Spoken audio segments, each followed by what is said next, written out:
اعوذ باللہ من الشیطان اللعین الرجیم بسم اللہ الرحمن الرحیم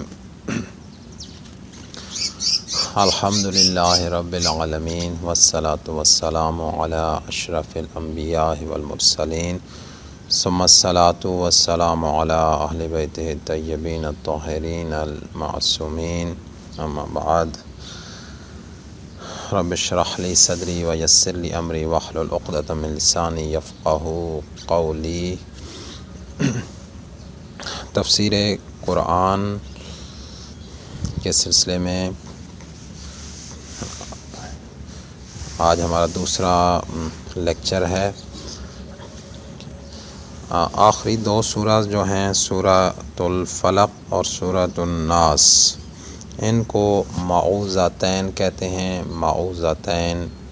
کہ یہ دو صورتیں جو انسان کو اللہ تعالیٰ کی پناہ میں دیتی ہیں، اس عنوان سے ان کو یاد کیا جاتا ہے۔ فی الحال میں آج ان کے کچھ مضامین کے بارے میں کچھ جرنل کو تھوڑی سی آپ سے گفتگو کرنا چاہتا ہوں۔ دیکھیے، جوں انسان علمی میدان میں آگے بڑھتا ہے یا عمل کے میدان میں آگے بڑھتا ہے یا دین کے راستے میں پر قدم رکھتا ہے اور اس میں آگے بڑھتا ہے، تو اس کو مختلف آفتوں اور مصیبتوں سے واسطہ پڑتا ہے، کچھ اندرونی اور کچھ بیرونی۔ ہر چیز کے لیے اللہ تعالیٰ نے کچھ آفت رکھی ہوئی ہے، کچھ آفتیں ہیں۔ آپ اگر عام زندگی میں بھی ہم غور کریں تو اگر ہم دیکھتے ہیں کسی چیز کو، مثلاً آپ ایک کو آئرن کی لوہے کی بنی ہوئی چیز کو باہر رکھیں تو آپ دیکھیں گے کچھ عرصے بعد اس کے اوپر زنگ آ جائے گا۔ اب اگر ہم اسی لوہے کی اگر ہم پراپر حفاظت کرتے رہیں تو ہو سکتا ہے سال ہا سال تک وہ کارآمد رہے، لیکن اگر ہم اس سے لا تعلقی برتیں اور اس کی صفائی اور ستھرائی کا خیال نہ رکھیں اور اسے حوادث سے نہ بچائیں اور ہوا اور پانی اور ان چیزوں سے اس کی حفاظت نہ کریں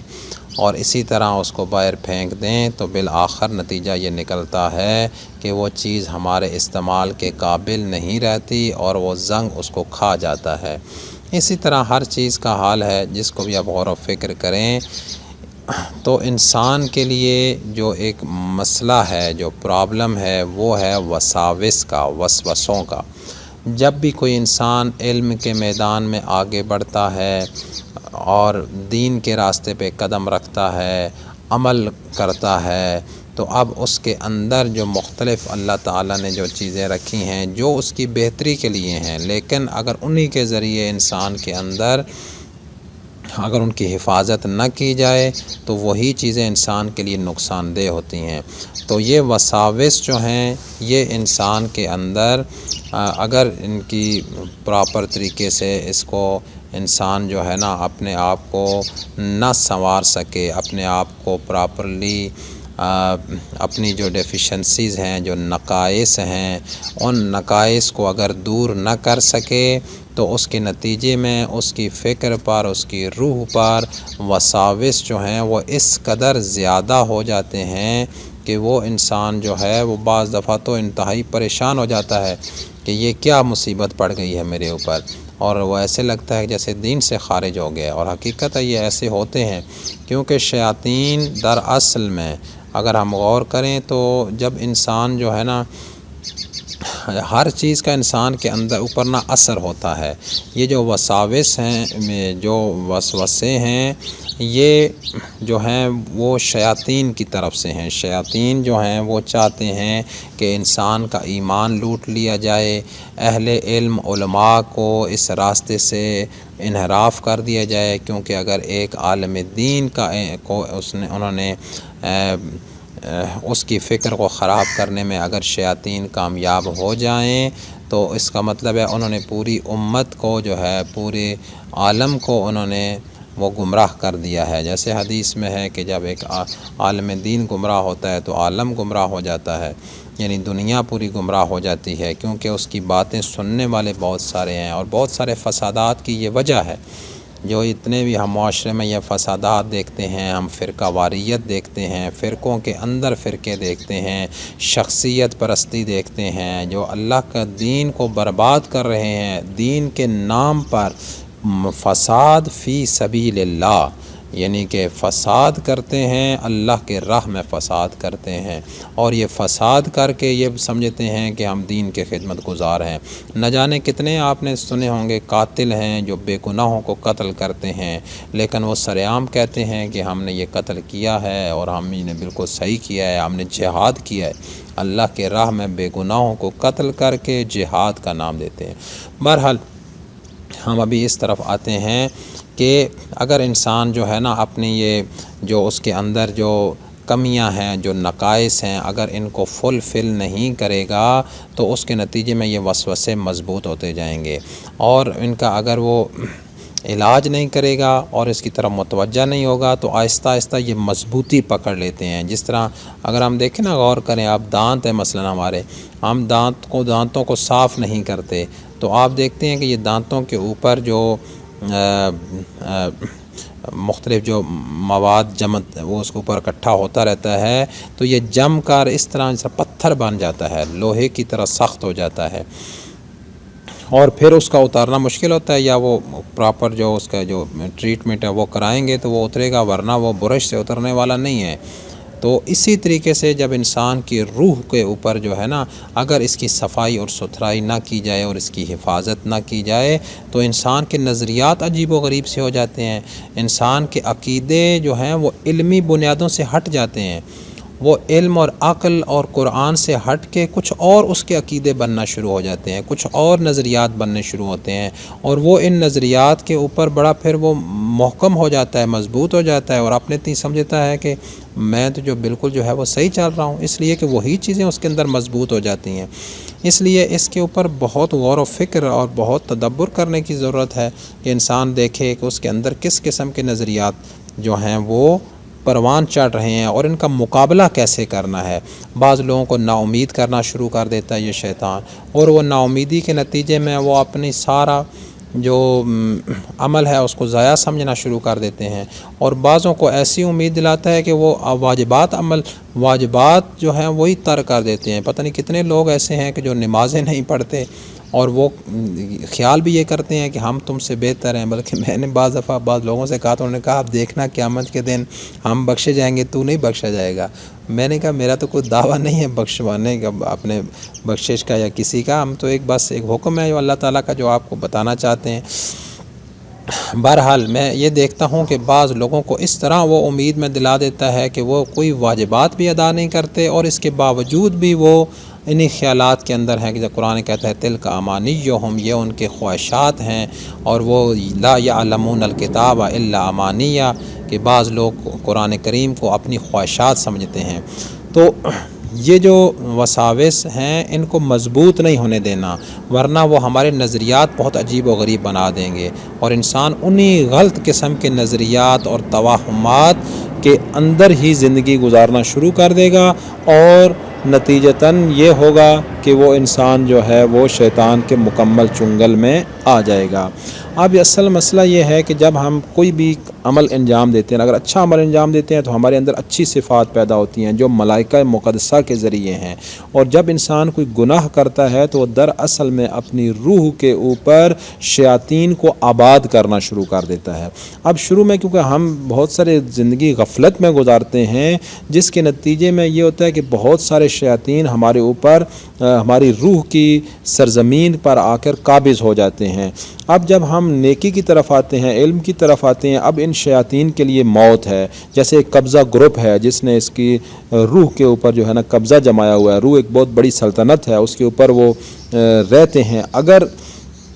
جب وہ دیکھتے ہیں کہ ان کو نکالا جا رہا ہے تو اب وہ وہاں پہ وہ شور مچانا شروع کریں گے اور ایک جنگ شروع کر دیں گے انسان کے ساتھ، اور انسان کو جو ہے نا وہ کوشش کریں گے کہ یہ کسی نہ کسی طریقے سے یہ منحرف ہو جائے اور یہ ایمان سے خالی ہو جائے، اور خصوصاً دنیا سے جاتے ہوئے یا دنیا میں رہتے ہوئے ان کی کوشش یہی ہے کہ یہ علم اور ایمان سے خارج ہو، عمل سے خارج ہو، تاکہ ان کے لیے یہ جگہ جو ہے نا وہ ان کو پرسکون زندگی وہ اس کے وجود میں گزار سکیں۔ اللہ تبارک و تعالیٰ سے دعا ہے کہ ہمیں شیاطین سے اپنے حفظ و امان میں رکھے۔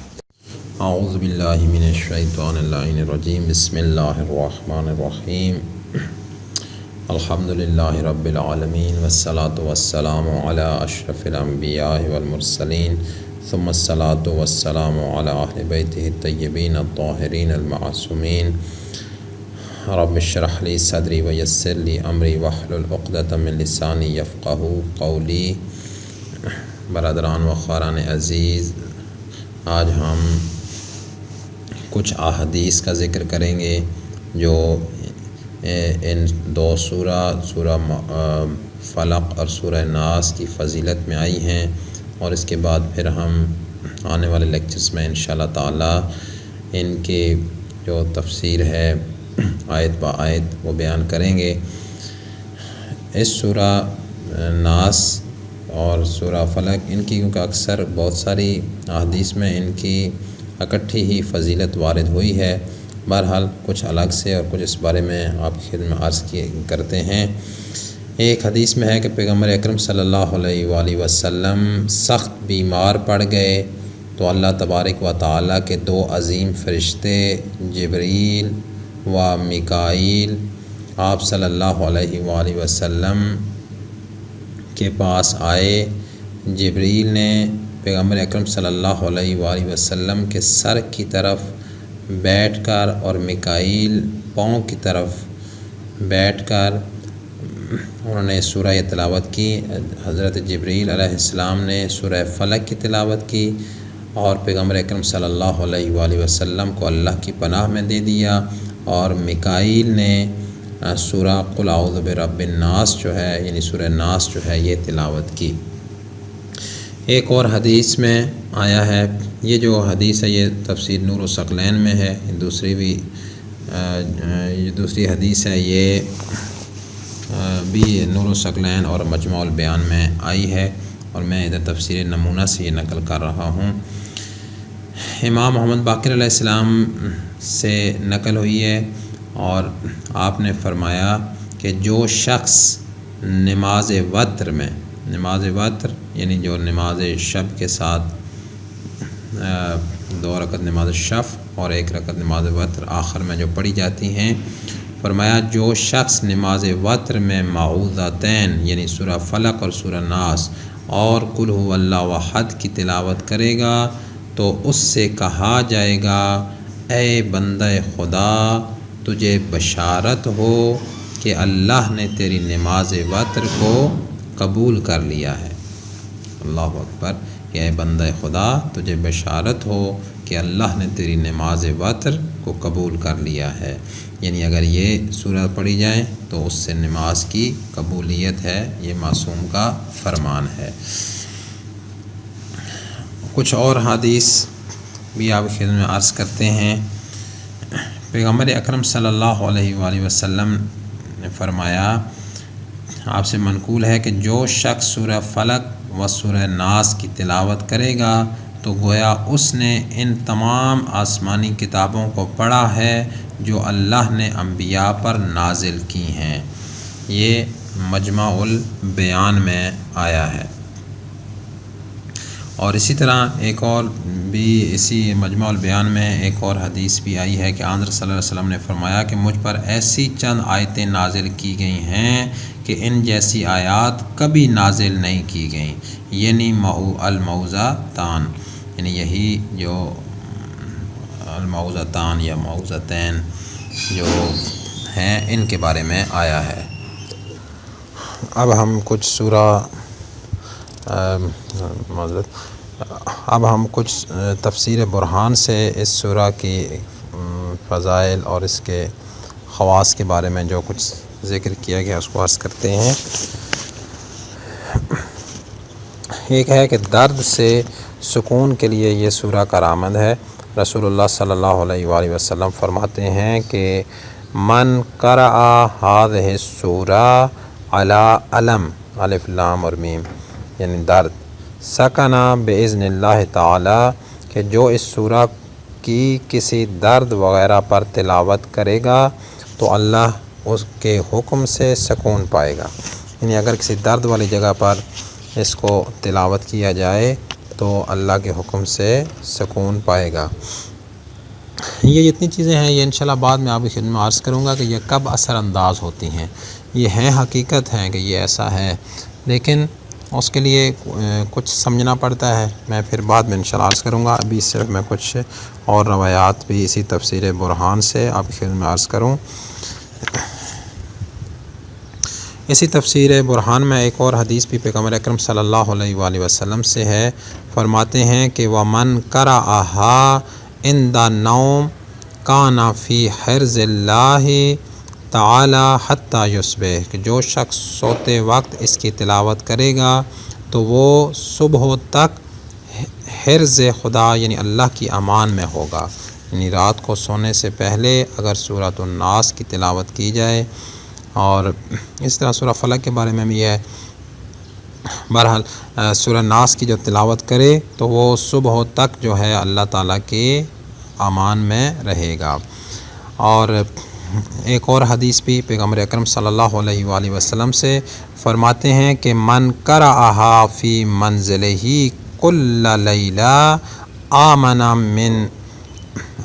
من الجن والوسواس۔ فرماتے ہیں جو ہر رات اپنے گھر سورہ ناس کی تلاوت کرے، اس سورہ کی تلاوت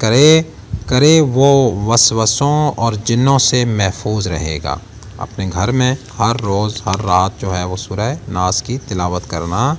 ان چیزوں سے، وسوسوں سے اور جنوں سے محفوظ رہنے کی ایک حرص کے طور پہ کام کرے گی کہ یعنی یہ سورہ جو ہے اس کی وجہ سے اللہ تبارک و تعالی وہ انسان کو وسوسوں سے اور جنات سے محفوظ رکھے گا۔ کس طرح رکھے گا یہ بعد میں انشاءاللہ آپ کی خدمت میں عرض کروں گا۔ ایک اور حدیث بھی ہے اسی تفسیر برہان میں،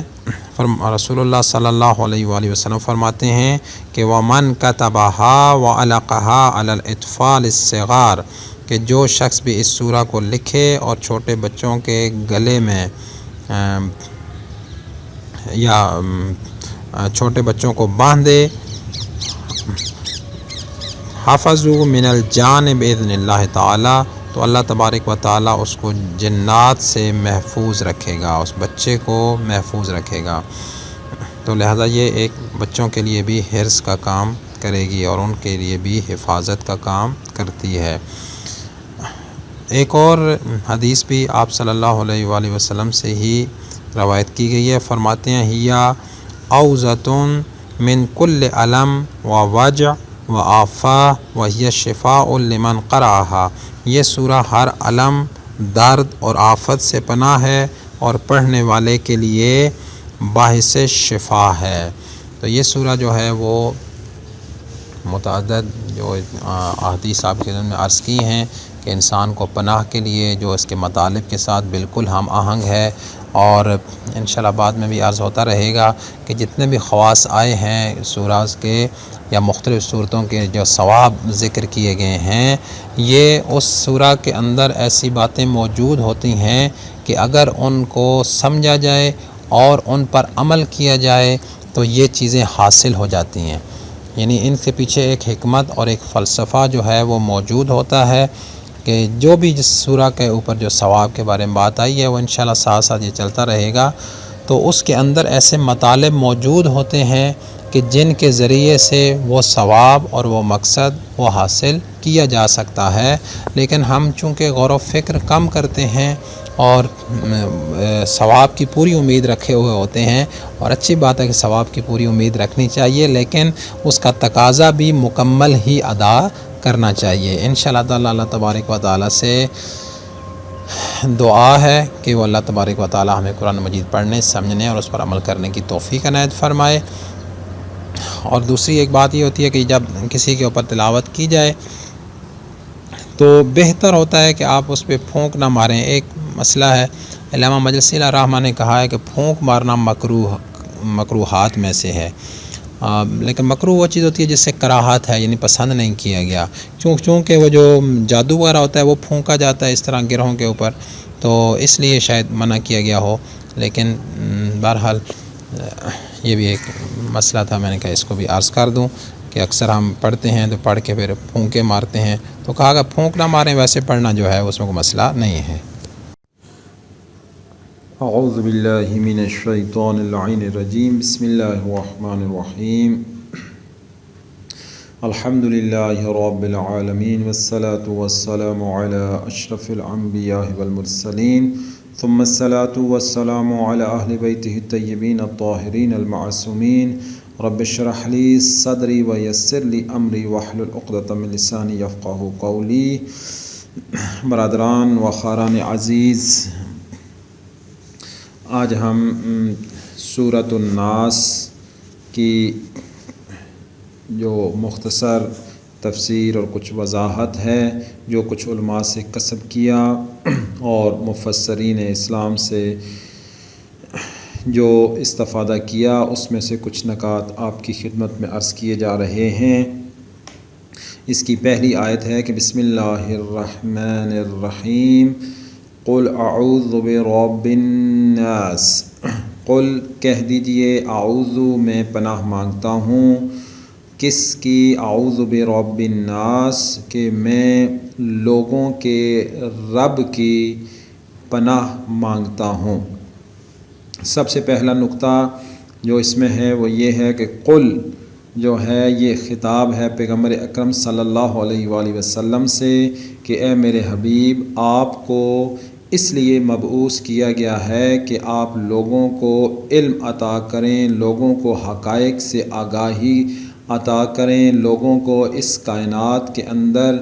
جو راز ہیں ان رازوں سے آگاہ کیجئے، جو کہ آپ کے مبعوث ہونے کا مقصد ہے کہ هو الذی بعث فی الامیین رسولا منہم یتلو علیہم آیاتہ ویزکیہم ویعلمہم الکتاب والحکمہ وان کانوا من قبل لفی ضلال مبین، کہ وہ ذات وہ ہے کہ جس نے ان پڑھوں، جاہلوں، امیین میں اپنا رسول مبعوث کیا تاکہ ان پر اس کی آیات اور نشانیاں تلاوت کرے، یتلو علیہم آیاتہ و یزکیہم، اور ان کا تزکیہ کرے، ان کے اندر کمالات پیدا کرے اور کمالات کا شوق پیدا کرے، اور اس کے بعد ان کو کتاب اور حکمت کی تعلیم عطا کرے،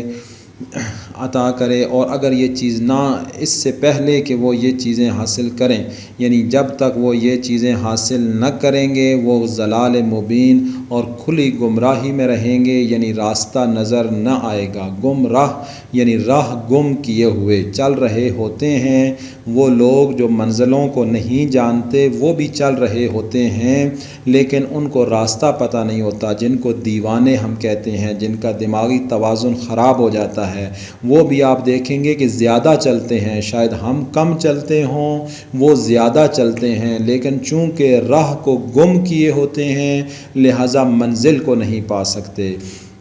اللہ تبارک و تعالیٰ اپنے حبیب سے کہہ رہا ہے قل، اے میرے حبیب کہہ دیجئے، اے میرے حبیب ان کو تعلیم دیجئے، جہاں جہاں قل استعمال ہوا ہے یعنی ان کو سمجھائیں،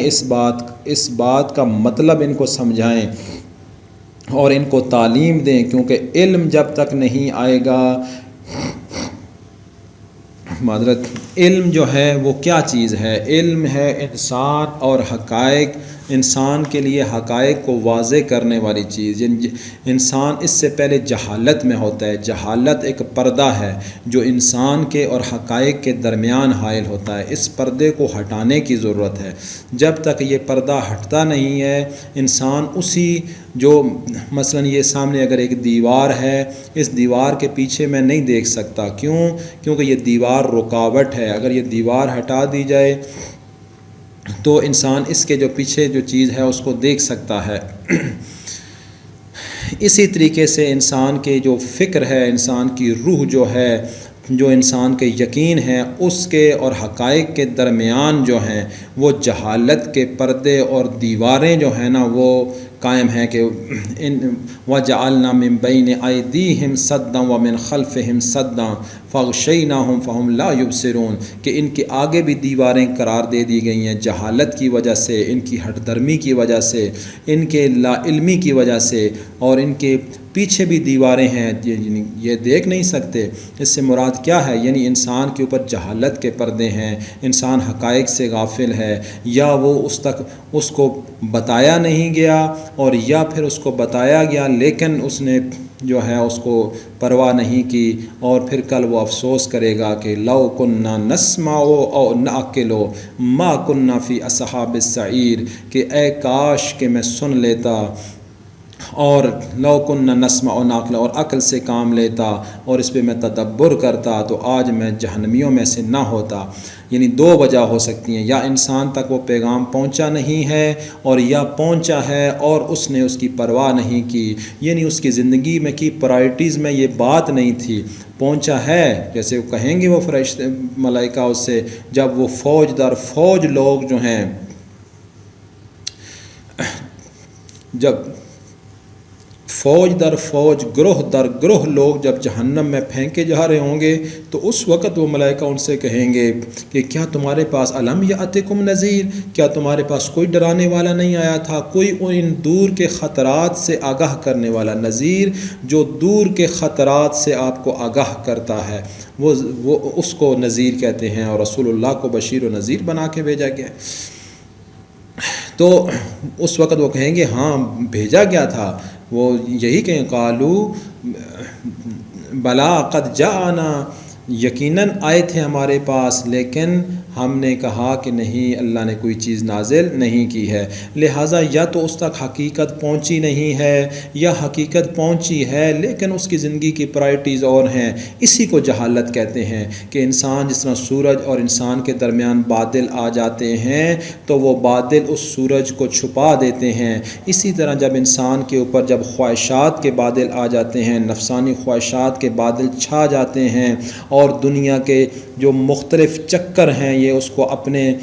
بادلوں کے اندر اور ان چکروں کے اندر گم کر دیتے ہیں، تو وہ اصل راہ کو گم کر دیتا ہے، حقائق سے غافل ہو جاتا ہے۔ اس لیے اللہ تبارک و تعالیٰ اپنے حبیب سے کہہ رہا ہے میرے حبیب ان کو تعلیم دو، ان کو سمجھاؤ، ان کو پڑھاؤ، ان کے سامنے سے یہ پردے ہٹاؤ تاکہ یہ حقیقت سمجھ سکیں۔ قل، اے میرے حبیب ان کو بتاؤ اس مسئلے کے بارے میں، ان کو سمجھاؤ۔ کیا بات سمجھا رہے ہیں؟ اعوذ برب الناس، رب کو پناہ۔ ہم نے کافی اعوذ باللہ کے بارے میں ہم نے کافی ساری بحث کی ہے، وہ لیکچرز بھی موجود ہیں، ان کو بھی سنیے آپ، اس کے اوپر واٹس ایپ کے اوپر بھیجے گئے ہیں۔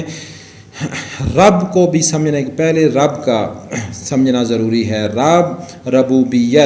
ربوبیت اس جگہ پہ ربوبیت سمجھنے سے پہلے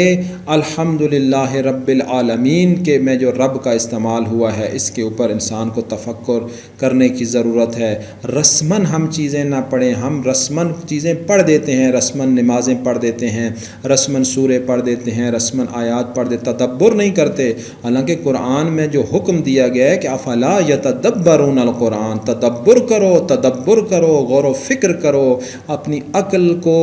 اپنی عقل کے چھپے ہوئے خزانوں کو نکالو اس میں سے، یہ اس وقت نکلیں گے جب اس میں تم غور و فکر کرو گے۔ لہٰذا اسی طرح اگر ہم پڑھتے رہیں گے اور بغیر سوچے اور سمجھے ایک رٹا لگا دیں گے تو یقین مانے انسان کے اندر تبدیلی نہیں آتی ہے۔ تبدیلی لانے کے لیے کوشش کرنی پڑتی ہے۔ والذین جاہدوا فینا لنہدینہم سبلنا، جو ہمارے راستوں میں جہاد کرتے ہیں، کوشش کرتے ہیں، محنت کرتے ہیں اور دقت کرتے ہیں، ان کو ہم اپنی ہدایت کے راہ ضرور بے ضرور دکھاتے ہیں۔ لہٰذا ربوبیت پروردگار جو کہ ایک ربوبیت پروردگار، اللہ تبارک و تعالیٰ کی ربوبیت جو اس کائنات میں نظام تکوین میں ہے، نظام تشریع میں ہے، انسانوں میں ہے، ہر پوری کائنات کی ہر وجود میں ہے۔ اس کے اوپر انشاءاللہ بعد میں عرض کروں گا۔ مختصراً یہ ہے کہ ربوبیت یعنی ملکیت کے بعد ربوبیت ہے، کیونکہ وہ مالک ہے اس کائنات کا، اس لیے ربوبیت اس کے لیے زیبا ہے، وہی ربوبیت کرتا ہے اس جہان کی، یعنی کائنات کے اندر ہر وجود کے اندر جو کمال پیدا ہوتا ہے، ہر وجود کو جو کمال عطا کرنے والی ذات ہے وہ اللہ تبارک و تعالیٰ کی ذات ہے۔ ہر چیز کی ربوبیت کرتا ہے، جتنی بھی کائنات کے اندر چیزیں ہیں ہر ایک کے اندر کمال پیدا کرنا، یہ اس ذات کو جو یہ کمالات پیدا کرتی ہے اس کو رب کہا جاتا ہے۔ یہی نظام تکوین کے اندر اس کی ربوبیت ہے۔ باقی انشاءاللہ بعد میں۔ اعوذ باللہ من الشیطان اللعین الرجیم، بسم اللہ الرحمن الرحیم۔ الحمد للہ رب العالمین، والصلاة والسلام علی اشرف الانبیاء والمرسلین، ثم الصلاة والسلام علی اہل بیتہ الطیبین الطاہرین المعصومین۔ رب اشرح لی صدری ویسر لی امری واحلل عقدۃ من لسانی یفقہوا قولی۔ برادران و خاران عزیز، ہم سورۃ الناس آیت نمبر 1 اس کے بارے میں کچھ معروضات آپ کی خدمت میں عرض کیں، اسی کو ہی تھوڑا سا مزید اس کے اوپر ہم بات کرتے ہیں۔ پہلی آیت میں ہے کہ بسم اللہ الرحمن الرحیم، قل اعوذ برب الناس، کہہ دیجئے اے میرے حبیب ان کو یہ بات سمجھائیے، ان کو بتائیے کہ میں لوگوں کے پروردگار کی پناہ مانگتا ہوں۔ جس میں قل کے بارے میں عرض کیا کہ جس کا مطلب ہے تعلیم دینا، لوگوں کو ایک حقیقت بتانا، لوگوں کے افکار کے اوپر جو غلط نظریات چھا چکے ہیں یا وہ چیزیں جو انسان اور حقائق کے درمیان حائل ہو چکے ہیں ان کو ہٹانے کے لیے ضروری ہے کہ ان کو علم سے آراستہ کیا جائے، ان کو حقائق ان کے لیے آشکار کیے جائیں تاکہ یہ حقیقت کو سمجھ سکیں اور اپنی عملی زندگیوں میں اس حقیقت کو سمجھتے ہوئے عمل کر سکیں۔ ایک اور چیز یہ ہے کہ یہ کہ وہ سورہ جو ہے، جس طرح اس میں آخر میں جو حصہ ہے وہ ہے کہ شیاطین کے وسوسوں سے اللہ تعالیٰ کی جو حفاظت ہے اس میں آنا ہے۔ تو یہ صرف الفاظ سے انسان نہیں آ سکتا، یہ بات یاد رکھ لیں کہ ہم کہیں کہ ہم نے ایک سورہ پڑھ دی تو بس ہو جائے گا، نہیں، ایسا نہیں ہے، بلکہ اس کے مطالب کے اوپر یعنی 3-4 پہلو ہیں۔ پہلا پہلو تو یہ ہے کہ انسان کو سب سے پہلا سٹیپ یہ ہے کہ پہلا زینہ یہ ہے کہ انسان پڑھنا سیکھے، دوسرا ہے کہ اس کو سمجھ آ جائے، اور تیسرا یہ ہے کہ عمل اس کے اوپر کرے اور اس نظریے اور افکار کو اپنے اندر اپنے دل میں جگہ دے اور اس کے اوپر یقین کامل حاصل کرے، تو پھر انشاءاللہ تعالیٰ اس کے اندر یہ کمالات پیدا ہو جائیں گے کہ وہ شیاطین کے وسوسوں سے اپنے آپ کی حفاظت کر سکے گا۔ جیسے ہم دیکھتے ہیں کہ ہم گھر بناتے ہیں، اب گھر بنانے سے پہلے ہم کیا کرتے ہیں کہ یہ اس کے لیے وسائل مہیا کرتے ہیں، وسائل مہیا کر کے پھر نقشہ بناتے ہیں، اس کے بعد پھر ہم اس کے در و دیوار کو مضبوط کرتے ہیں، لینٹر ڈالتے ہیں، تو پھر جا کے ہمیں یہ مختلف آفات سے یہ ہمارے لیے پناہ گاہ ثابت ہوتے ہیں۔ مثلا دھوپ سے، بارش سے، ہواؤں سے، ان چیزوں سے اور چوروں سے، ڈاکوؤں سے یہ ہمارے گھر اس وقت حفاظت کرتے ہیں کہ جب یہ محفوظ ہوتے ہیں، اور یہ اتنی ہی حفاظت کرتے ہیں جتنے محفوظ ہوتے ہیں۔ جتنے کم محفوظ ہوں گے اتنی کم حفاظت کریں گے۔ اگر کمزور دیواریں ہیں، کمزور چھتیں ہیں، کمزور دروازے ہیں تو ظاہر ہے وہ آفات کا مقابلہ نہیں کر سکیں گے۔ یعنی اس کے اوپر غور و فکر کریں۔ اسی طریقے سے انسان جو ہے وہ اپنے ارد گرد جو ہے نا ایک تقویٰ کا لباس بناتا ہے۔ وہ تقویٰ کتنا مضبوط ہے، یعنی تقویٰ دراصل میں انسان کی حفاظت کا ایک پروگرام ہے، الہی پروگرام ہے جو انسان کی محفوظ زندگی کے لیے بنایا گیا ہے، جس کے ساتھ کہ انسان جو ہے وہ اس دنیا کے حوادث کے اندر رہتے ہوئے ان شیاطین کے وسوسوں میں کے باوجود وہ انسان محفوظ سفر کرتا ہے۔ جس طرح پانیوں کے اندر کشتیاں چلتی ہیں، جہاز چلتے ہیں، اب دریاؤں اور سمندروں میں اسی طرح طغیانیاں ہوتی ہیں، لیکن وہ اس طرح بنائے جاتے ہیں کہ ان کا تباہ ہونے کا اور ان کے اندر پانی کے گھسنے کے چانسز بہت کم ہوتے ہیں۔ یہ ان کی مضبوطی کے اوپر ڈیپینڈ کرتا ہے۔ اگر ایک عام سی سادہ سی کشتی ہے، ہو سکتا ہے کہ دریا یا سمندر کی ایک لہر اس کو الٹ دے، لیکن اگر ایک مضبوط بحری بیڑا ہے تو آپ دیکھیں گے کہ وہ کئی جہازوں کو بھی اور کئی چیزوں کو بھی اپنے اندر سمو لے گا، لیکن اس کے اندر ایسی چیز نہیں آئے گی کہ وہ اس کے اندر ڈوب سکے۔ تو یہ جتنا مضبوط ہوگا اسی حساب سے اس انسان کا جو ہے نا وہ حفاظت کا پروگرام ہوگا، جتنا یہ خود یعنی جتنا وہ تقوی مضبوط ہوگا اتنا ہی وہ شیاطین کے وسوسوں کے مقابلے میں اپنے آپ کو محفوظ رکھ سکے گا۔ دوسری چیز اب اس میں آتی ہے ربوبیت پروردگار۔ رب، جس طرح سورہ الحمد میں بھی کہا کہ بسم اللہ الرحمن الرحیم الحمد للہ رب العالمین، الحمد للہ رب العالمین، حمد مخصوص ہے اللہ کے لیے۔ دلیل کیا ہے؟ کیونکہ عالمین کی ربوبیت کرتا ہے، یہ دلیل ہے کہ حمد اس لیے اللہ کے لیے مخصوص ہے کیونکہ وہ عالمین کی ربوبیت کرتا ہے۔ رب، الرب جو ہے اس کا معنی ہوتا ہے کہ کسی بھی چیز کے اندر کمالات پیدا کرنا، نشو و نما کرنا، اتنی نشو و نما کرنا کہ وہ کمال حاصل کر سکے اور وہ کمال تک پہنچ جائے، جو اس کے لیے اس کے اندر جو چھپے ہوئے کمالات ہیں نا وہ سامنے آ جائیں۔ تو اور سادہ لفظوں میں کہوں کہ وہ ذات کہ جو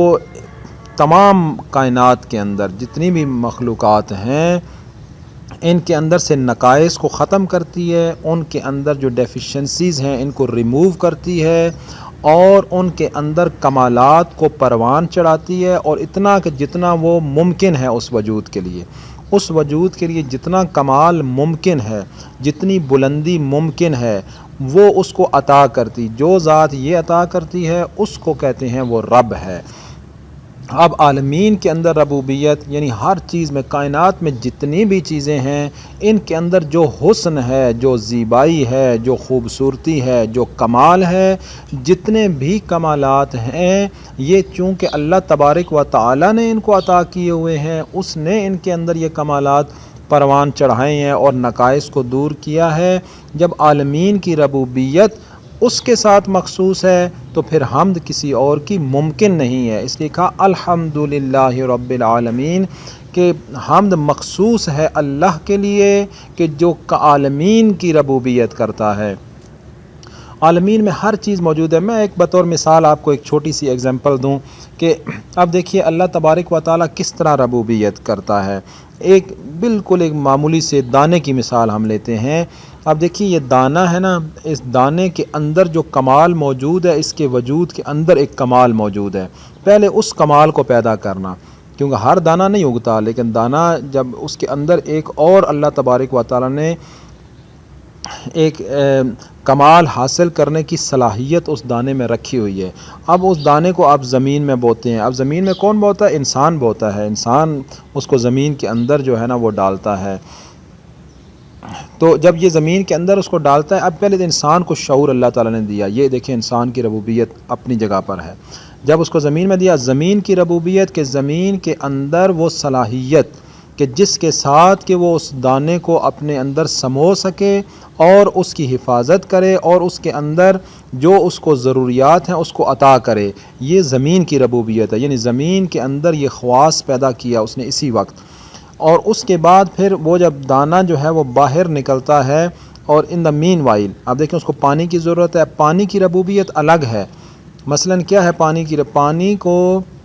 جس طرح ہوائیں مسخر کی، ہواؤں کی ربوبیت الگ ہو رہی ہے کہ ہوائیں کس طرح پانیوں کو اٹھائیں گی اور اپنے دوش پر سوار کر کے ان کو آسمانوں میں لے جائیں گی، اور پھر ہواؤں کی ربوبیت آگے کہ ان کو کہاں کہاں لے جانا ہے، پھر اس کے ذریعے پانی جو ہے وہ زمین پر نازل ہونا، پھر اس پانی کے اندر زمین کے اندر پیوریفیکیشن کا ایک سسٹم ہے، زمین کے اندر جو ہے نا فلٹر لگے ہوئے ہیں، یہ مختلف جو تہے ہیں ان کے اندر فلٹر ہیں جن کی وجہ سے وہ پانی جو ہے جب زمین پہ آتا ہے، آپ دیکھتے ہیں اوپر پانی گندا ہوتا ہے لیکن جب زمین کے اندر چلا جاتا ہے، یہی ہم بورنگ کرتے ہیں، ٹیوب ویل اور یہ چیزیں، وہاں سے پانی صاف آنا شروع ہو جاتا ہے، یہ اس کی الگ ربوبیت ہے۔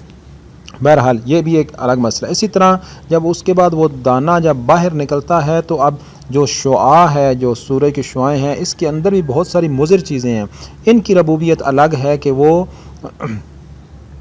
اللہ تبارک و تعالی اس میں سے وہ شعائیں جو زمین کے لیے نقصان دہ ہیں ان کو ختم کرتا ہے، اب اس کے اندر کمال پیدا کرتا ہے، یعنی اس شعاع کے اندر یہ کمال پیدا کرتا ہے کہ وہ تمام ریز جو انسانوں کے لیے نقصان دہ ہیں وہ رک جائیں اور وہ شعائیں زمین پر آئیں جو اس کے لیے فائدہ مند ہیں، جو انسانوں کے لیے فائدہ مند ہیں، جو پودوں کے لیے فائدہ مند ہیں اور جو پھلوں کو پکنے کے کام آتی ہیں۔ یعنی دیکھیں اس کی ربوبیت الگ ہے اور اس کی ربوبیت مکمل اللہ تبارک و تعالیٰ کر رہا ہے، یعنی کائنات کی ربوبیت کر رہا ہے، اور اسی وقت اس دانے کے اندر کمال آ رہا ہے کہ وہ باہر آ رہا ہے۔ اب یہ ربوبیت یعنی ایک ہی وقت میں،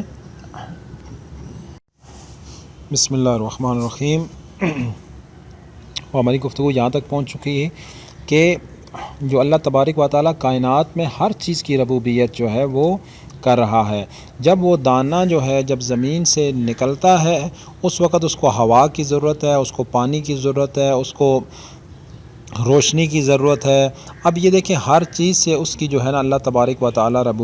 اس کی حفاظت کرتا ہے، یعنی اس کو کمال عطا کرتا ہے۔ اب اس دانے کے کمال کے لیے ہوا کی ضرورت ہے۔ ہوا کے اندر آپ دیکھیں مختلف گیسز ہیں، آکسیجن گیس ہے، کاربن ڈائی آکسائڈ گیس ہے اور بھی بہت ساری گیسز ہیں۔ اب دیکھیں انسانوں کو جس چیز کی ضرورت ہے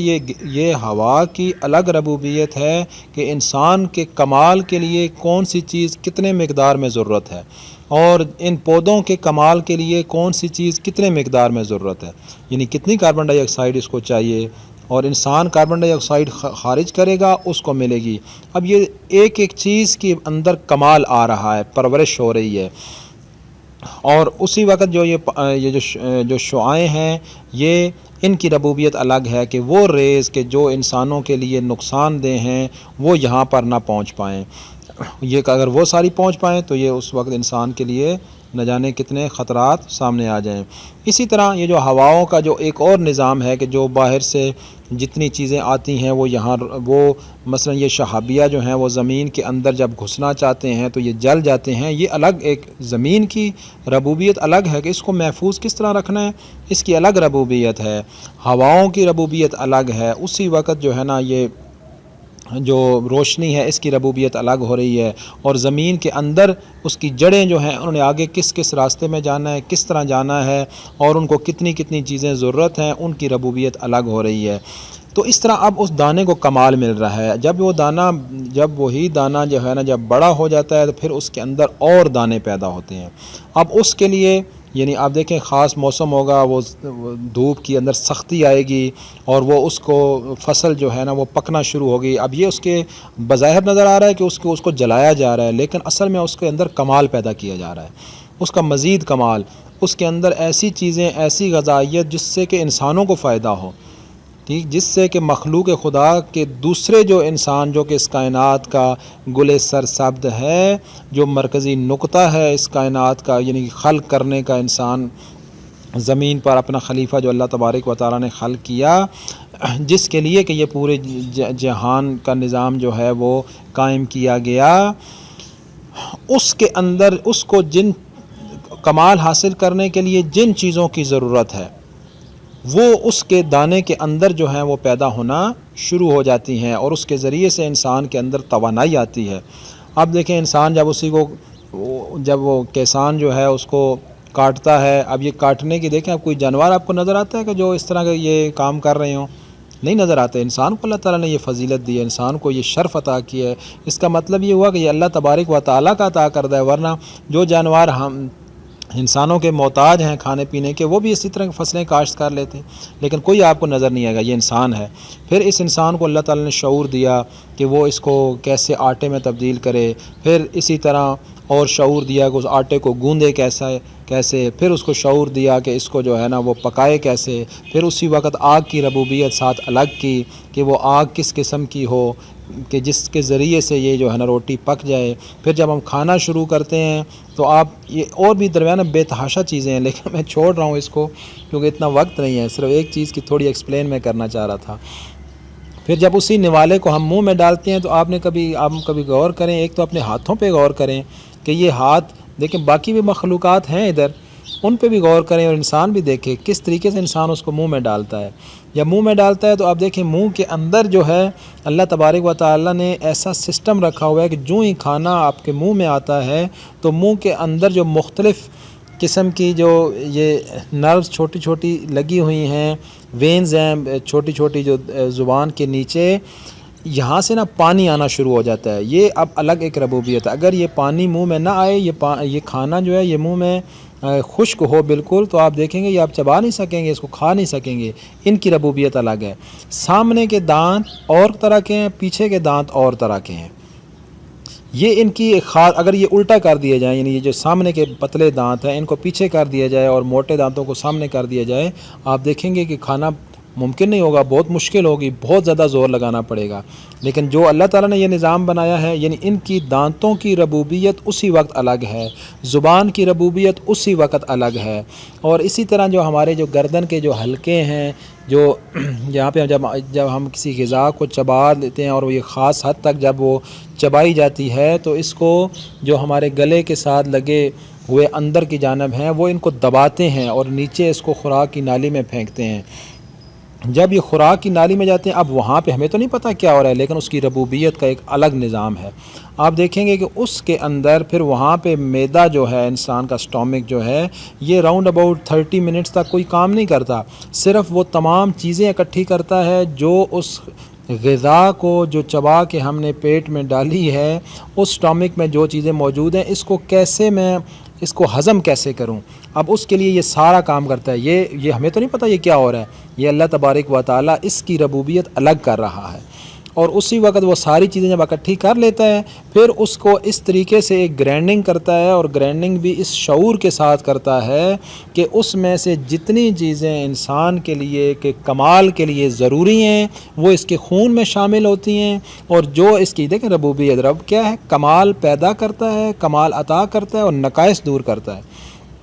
اب اس غذا کے نتیجے میں کہ جو کھائی ہے ہم نے، اس کے اندر جو کمال کے لیے فائدہ مند، یعنی انسان کے لیے فائدہ مند چیزیں ہیں وہ اس کے خون میں شامل ہو جاتی ہیں، اور جو چیزیں اس کے کمال کے لیے فائدہ مند نہیں ہیں وہ خارج ہو جاتی ہیں انسان سے۔ اب یہ ایک دیکھیں ربوبیت ہے، یہ ایک چیز کی بتائی ہے۔ اسی طرح کائنات کی، پوری کائنات کی جو ربوبیت ہے وہ اللہ تبارک و تعالیٰ کر رہا ہے، عالمین کا رب ہے وہ، اس لیے اس کے لیے حمد مخصوص ہے۔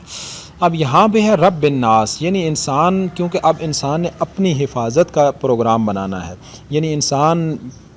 اپنے آپ کو محفوظ کرنا چاہ رہا ہے، تو اللہ تبارک و تعالیٰ نے اپنے حبیب سے کہا، اے میرے حبیب تم کہو ان سے کہ میں اس پروردگار کی پناہ مانگتا ہوں کہ جو لوگوں کا رب ہے، اعوذ برب الناس، کہ میں لوگوں کے پروردگار کی پناہ مانگتا ہوں، یعنی ناس لوگ ہیں، عام جتنے بھی انسان ہیں، ان لوگوں انسان کے اندر، یعنی جب انسان، اب یہ عقیدہ خالی الفاظ تک نہ ہو بلکہ انسان اس کے اوپر یقین کرے، اس کو اپنی روح کے اندر جگہ دے، تب جا کے وہ شیاطین کے وسوسے سے بچے گا۔ ویسے نہیں بچے گا کہ یہ سورہ پڑھ لینے سے یا الفاظ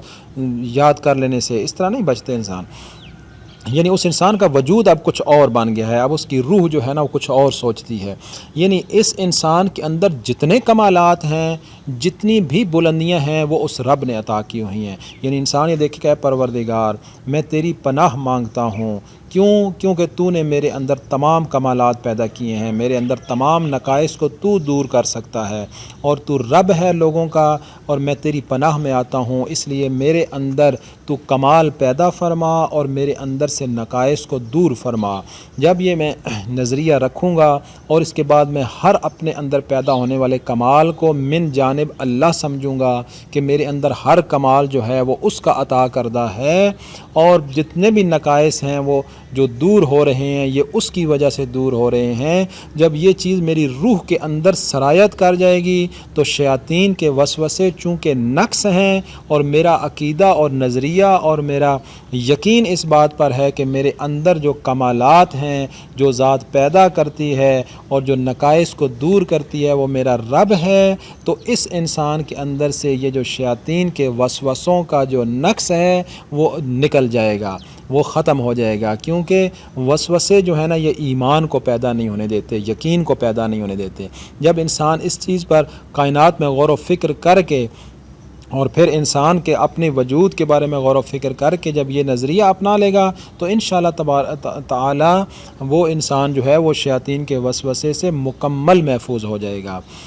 لہٰذا اس عقیدے کو انسان جو ہے نا اپنی روح کے اندر جگہ دے، اپنے دل میں جگہ دے کہ میرے اندر جتنے کمالات ہیں وہ اللہ کی جانب سے ہیں، اور میرے اندر جتنے نقائص ختم ہو سکتے ہیں وہ اللہ تبارک و تعالیٰ کر سکتا ہے، کیونکہ وہ لوگوں کا رب ہے۔ اور جس طرح ہم دنیا میں آئے اور ظاہری وجود سے اس نے تمام نقائص دور کیے، مثلا چلنا نہیں جانتے تھے چلنا سکھایا، بولنا نہیں جانتے تھے بولنا سکھایا، یہ نقائص ختم کیے، پہچاننا سکھایا، سننا سکھایا، ہواؤں کا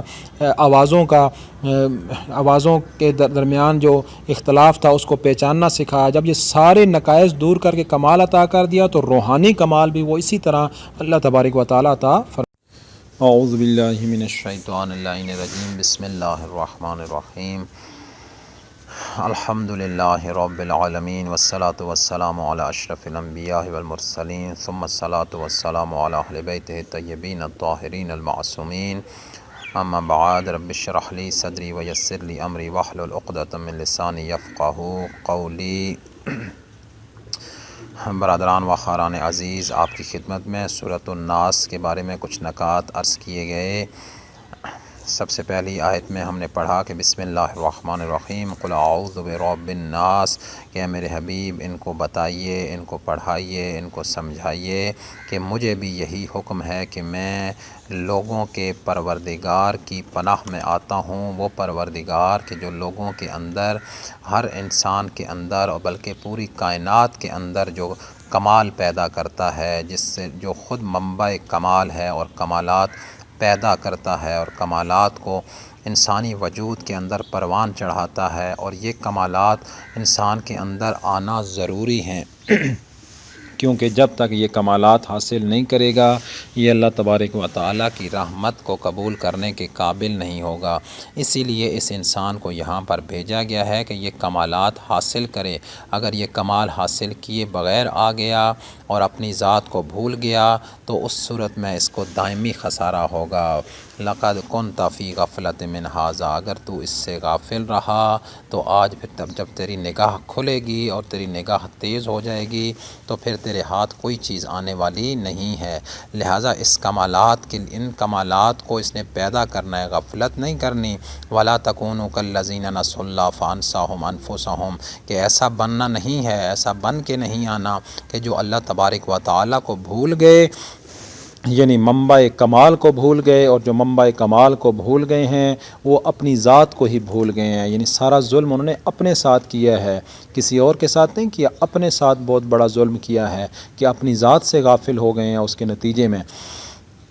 اس لیے ان کمالات کی ضرورت ہے۔ اور دوسری بات آپ کی خدمت میں عرض کی کہ یہ صرف یہ نہیں ہے کہ ہم صرف الفاظ کہہ دیں تو ہم شیطان سے بچ جائیں گے اور شیطانی وسوسوں سے بچ جائیں گے اور شیطانی خیالات اور افکار سے بچ جائیں گے، نہیں، سب قرآن کریم کی جتنی سورہ ہیں ان کے اندر سب سے پہلے ان کو پڑھنا، پھر انہیں سمجھنا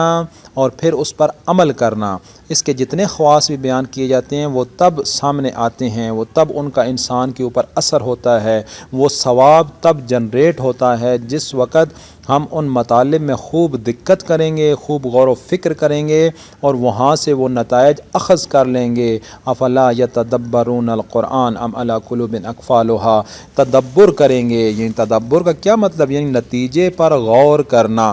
اور وہ تمام چیزیں جو کہ جن میں اصلاح ہے، جن میں مصلح ہے، یعنی جن کے اندر اصلاح پائی جاتی ہے، ان امور کو اکٹھا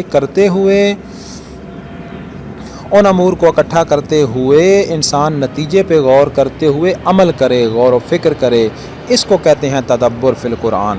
یعنی تدبر کرنا، نتیجے پہ غور کرنا کہ یہ کیوں میں کر رہا ہوں، کس لیے کر رہا ہوں، کیوں یہ سورہ مجھے شیطان سے بچائے گی، اس کے اوپر تدبر کرنا، یہ تدبر ہے، اور پھر اس میں غور و فکر کرنا۔ اس لیے صرف یہ نہیں کہ الفاظ پڑھ دیے جائیں، نہیں، الفاظ سے صرف کچھ نہیں ہونے والا، آپ اس میں خوب غور و فکر کریں۔ اس لیے غور و فکر کرنا انسان جب یہ کام کرتا ہے، یعنی اللہ تعالیٰ کی پناہ میں لیتا ہے یا لوگوں کے مالک کی پناہ میں آتا ہے، یا لوگوں کے الہ کی پناہ میں آتا ہے تو وہ فکر و نظر میں اور عقیدہ اور عمل میں اللہ کی پناہ میں آتا ہے۔ مثلا رب جو ہے، رب ہے پروردگار، یعنی کمالات عطا کرنے والا۔ رب وہ ہستی ہے جو نقائص کو دور کرتی ہے، کمالات پیدا کرتی ہے، اور جو اس کا حد کمال ہے، جو کمال کی حد ہے، جو ممکن ہے اس کے لیے کمال حاصل کرنا، وہ کمال عطا کرتی ہے۔ جتنی بلندی وہ حاصل کر سکتا ہے اتنی بلندی اس کو عطا کرنا، اس ذات کو رب کہا جاتا ہے۔ اس لیے اللہ تبارک و تعالی لوگوں کے اندر کمالات پیدا کرتا ہے۔ اب یہ انسان نظریے کے طور پہ پہلے تو یہ لے، نظریے کے بعد پھر عمل میں آ جائے۔ عمل میں کیا مراد ہے؟ یعنی اس کی پناہ میں آ جائے جو منبع کمال ہے، یعنی کمال کی وادی کے اندر اپنا رہن سہن بنا لے، اور ان تمام چیزوں سے جو پستیاں ہیں، جو نقائص ہیں، وہاں سے نکل جائے۔ جب ظاہر سی بات ہے دو چیزیں اکٹھی نہیں ہو سکتی، روشنی اور اندھیرا اکٹھا نہیں ہو سکتا، اس لیے کمال اور نقص اکٹھا نہیں ہو سکتا۔ کمال کی وادی کے اندر نقص نہیں ہو سکتا، اسی لیے تو کہا گیا کہ شیطان کو کہ تو نکل جا اس جنت سے، کیونکہ تیرے اندر نقص پیدا ہو چکا ہے۔ اور جتنے بھی شیطانی افکار کے لوگ ہوں گے ان کو ڈائریکٹ جنت میں نہیں بھیجا جائے گا، ان کا پہلے علاج کیا جائے گا۔ جو قابل علاج مرض میں مبتلا ہوں گے وہ جہنم میں اپنا علاج کروانے کے بعد پھر ان کو جنت میں داخل کیا جائے گا۔ اور جن کے علاج جو ہیں وہ ممکن نہیں ہیں، جن کی مرض دائمی ہے، مثلا شرک کا مرض لگا ہوا ہے، اگر ایسے مریض ہیں جن کا کوئی علاج نہیں ہے تو وہ ہمیشہ جہنم میں ہی رہیں گے۔ اس لیے کہ جنت کمالات حاصل کرنے والوں کے لیے ہے، اعدت للمتقین ہے، جنہوں نے اپنی حفاظت کر رکھی ہوئی ہے، جو متقی لوگ ہیں یعنی اپنی حفاظت کی ہوئی ہے، ان لوگوں کے لیے جنت جگہ ہے، نہ کہ ان لوگوں کے لیے کہ جو نقائص سے بھرے ہوئے ہیں۔ لہٰذا جب انسان یعنی عمل میں اس کے رب کی پناہ میں کیا مطلب؟ یعنی کمالات کی پناہ لینا، کمالات کی طرف آ جانا اور نقائص کو دور کرنا، ایسی محفل جس سے انسان کے اندر نقص آتا ہو اس سے دور بھاگنا، ایسی محفل جس سے انسان گناہوں میں مبتلا ہوتا ہو اس سے دور بھاگنا، ہر چیز میں مطلب ایسا لباس جو انسان کے اندر پستی پیدا کرتا ہے اس سے دور بچے، ایسا مال جو انسان کے اندر پستی پیدا کرتا ہے اس سے دور ہٹے، ایسی گاڑیاں، ایسے مکانات، ایسی شہرت، ایسے عہدے اور نہ جانے کیا کیا چیزیں ہیں، انسان خود اس پہ تدبر کرے اور دیکھے کہ کس چیز کے اندر کیا چیز ہے۔ یعنی یہ ایک الگ مسئلہ میں نے چھیڑ دیا ہے، معذرت، یہ البتہ زیادہ تفصیل میں چلے جائیں گے اور پھر اس کی ایکسپلین کرنے میں لگ گئے تو یہ ٹائم اسی میں ہی ختم ہو جائے گا۔ بس ان شارٹ میں نے عرض کرنا یہ ہے کہ عمل کے اندر پناہ، عمل کے اندر یہ آنی چاہیے، صرف زبان تک نہیں، فکر میں، نظریہ میں، عقیدہ میں، عمل میں یہ پناہ ہونی چاہیے، اور وہ شیطان یعنی نقائص سے بچے اور کمالات کی طرف آئے۔ دوسری آیت میں اللہ تبارک و تعالی اپنے حبیب سے کہہ رہا ہے کہ ان کو یہ بتائیں کہ پہلی آیت میں ہے کہ اعوذ برب الناس، دوسری آیت میں ملک الناس، ملک الناس کے لوگوں کے مالک کی۔ اس میں ایک نقطے کے اوپر غور کریں کہ مالک، البتہ ان کے بارے میں بہت تفصیلات بھی موجود ہیں۔ میں درخواست کروں گا تفسیر پیام القرآن جو ہے اس کو آپ لیں اور اس کو تفصیل سے پڑھیں، انشاءاللہ تعالیٰ آپ جو آیت اللہ ناصر مکرم شیرازی صاحب کی تفسیر پیام القرآن ہے، تفسیر موضوعی، اس میں بہت تفصیل سے اللہ تبارک و تعالیٰ کے اسماء کے بارے میں جو ہے وہ بحثیں موجود ہیں اور اس کو پڑھنا چاہیے۔ بہرحال اگر ایک نقطہ بھی سمجھ آ جائے تو انسان کی زندگی بدلنے کے لیے کافی ہے۔ یاد کر لینا ایک چیز ہوتی ہے، اس حکم کی حفاظت کرنا، حقیقی حافظ بننا بڑا مشکل ہے۔ ٹھیک، الفاظ یاد کر کے آیات حفظ کر لینا بہت آسان ہے، لیکن اس حکم کی لاج رکھنا بہت مشکل ہے۔ اس حکم کی لاج رکھنا جو ہے نا، اس کو حقیقی حافظ کہتے ہیں۔ مثلا چلیں یہ پھر بعد میں انشاءاللہ کبھی آپ کی خدمت میں عرض کروں گا۔ ملک الناس، مالک کے مقابلے میں کیا ہوتا ہے؟ عبد ہوتا ہے، غلام ہوتا ہے۔ ایک مالک ہوتا ہے، ایک غلام ہوتا ہے۔ جو مالک اپنا کوئی غلام رکھے یا کوئی غلام جو ہے وہ کسی کی مالکیت کو تسلیم کر لے، اس کے مالک ہونے کو مان جائے، کیا ممکن ہے کہ غلام آقا کے مقابلے میں اپنی رائے قائم کرے؟ ممکن نہیں ہے، وہ غلام ہی نہیں ہے اور اس کو غلامی میں کوئی رکھنے کے لیے بھی تیار نہیں کہ جب بھی مالک بلائے وہ کہے نہیں میں ابھی نہیں آتا ہوں، ایسا ممکن نہیں ہے، ایسے تو چپڑاسی کوئی نہیں رکھتا آدمی۔ تو حقیقی غلامی کیا ہے؟ اللہ تبارک و تعالی جو واقعی مالک ہے، ہمارے ہر وجود کا مالک ہے. حل اتی علی الانسان حین من الدہر لم یکن شیئا مذکورا، کہ کیا انسان کے لیے ایک طویل زمانہ ایسا نہیں گزرا کہ اس کا کوئی ذکر نہیں تھا؟ اس انسان کو تو اس نے خلق کیا ہے. افرأیتم ما تمنون اانتم تخلقونہ ام نحن الخالقون، کیا اس منی کے نجس قطرے کو اوپر بھی تم نے دیکھا؟ اس کو تم نے خلق کیا ہے یا ہم نے خلق کیا ہے؟ نحن خلقناکم فلولا تصدقون، ہم نے تجھے خلق کیا ہے پھر تو کیوں نہیں تصدیق کرتا؟ وہ تو حقیقی مالک ہے. لہٰذا اس مالک کے مقابلے میں جب ہم کہتے ہیں لوگوں کا مالک ہے، یعنی تمام مخلوق، تمام انسانوں کا مالک وہ ہے اور تمام انسان اس کے عبد ہیں. اور یاد رکھیں ہمارا وجود کبھی بھی اس کی غلامی سے باہر نہیں نکل سکتا. لا یمکن الفرار من حکومتک، تیری حکومت سے فرار ممکن نہیں ہے. یہ صرف انسان کو ایک ارادہ دیا گیا ہے جس کی وجہ سے وہ اس کی نافرمانی کی طرف بڑھتا ہے. انشاءاللہ اس کے تفصیلی مطالب کچھ تھوڑے اور بھی ہیں جس کو میں آپ کی خدمت میں بعد میں عرض کروں گا. والسلام علیکم. اعوذ باللہ من الشیطان اللعین الرجیم. بسم اللہ الرحمن الرحیم. الحمد للہ رب العالمین والصلاة والسلام علی اشرف الانبیاء والمرسلین ثم الصلاة والسلام علی اہل بیت الطیبین الطاہرین المعصومین. اما بعد، رب اشرح لی صدری ویسر لی امری واحلل عقدۃ من لسانی یفقہوا قولی. برادران و خاران عزیز، ہماری گفتگو جو ہے وہ تفسیر کے سلسلے میں سورۃ الناس کی ابتدائی 3 آیات تک پہنچی تھی، اور اس کے بارے میں ہم نے کچھ گزارشات آپ کی خدمت میں عرض کیں اور کچھ مزید مطالب آپ کی خدمت میں عرض کرنے ہیں. دوسری آیت کے بارے میں لاسٹ ٹائم ہم نے یہ تھوڑا کچھ پڑھا، اس کے بارے میں کچھ تھوڑی سی مزید معلومات بھی آپ کی خدمت میں عرض کر دوں کہ بسم اللہ الرحمن الرحیم. قل اعوذ برب الناس ملک الناس. ملک الناس، لوگوں کے مالک کی پناہ. کہ کہہ دیجئے میرے حبیب، ان کو بتائیں، ان کو سمجھائیں کہ میں اس پروردگار کی پناہ مانگتا ہوں جو لوگوں کا رب ہے اور جو لوگوں کا مالک ہے. دیکھیں، مالکیت، مالک اور عبد، اس کے مقابلے میں غلام ہے. عبد جو ہوتا ہے یعنی غلام جو ہوتا ہے، اس کو صرف مالک کا حکم چاہیے ہوتا ہے، اور اگر وہ اس کو تسلیم کر لے مالک، تو پھر اس کو اس کے حکم کی فرما برداری کرنی ہے. انسان کیونکہ ایسی مخلوق ہے جس کو ارادہ دیا گیا ہے، اس نے یہ کام ارادے سے کرنے ہیں، ورنہ اس کی مالکیت تو پوری کائنات کے لیے ہے. وہ تبارک الذی بیدہ الملک وہو علی کل شیء قدیر. لہٰذا اس کی ملکیت جو ہے وہ تو ثابت ہے، وہ حقیقی ملکیت ہے. لیکن یہ انسان کو چونکہ ارادہ دیا گیا ہے، اس نے اس ارادے سے اس کی ملکیت کو قبول کرنا ہے. یہ فقط انسان کے لیے یہ، ورنہ جو کائنات میں ملکیت ہے، 2 قسمیں ہیں ملکیت کی. مختصراً آپ کی خدمت میں عرض کر دوں یہ بات. 2 قسم کی مالکیت، ایک حقیقی مالکیت ہے اور ایک عارضی اور اعتباری ہے، یا جس کے اوپر کوئی معاہدہ کر لیا جائے. مثلا ایک مکان کا مالک ہے تو رجسٹری بتاتی ہے کہ یہ مکان کا مالک ہے. گاڑی کا مالک ہے تو کاغذات بتاتے ہیں کہ یہ اس کا مالک ہے. تو جو جس کا مالک ہوتا ہے اس میں وہ مکمل تصرف کر سکتا ہے، یعنی اس کا اختیار ہے. مثلا گھر کا مالک ہے تو اس کا اختیار ہے، گھر کے جس کمرے میں وہ جانا چاہے جا سکتا ہے کیونکہ گھر کا مالک ہے، اور گھر کو جیسے استعمال کرنا چاہے وہ کر سکتا ہے. لیکن دوسرے کے گھر کو وہ اس طرح استعمال نہیں کر سکتا، اس لیے کہ وہ دوسرے کے گھر کا مالک نہیں ہے.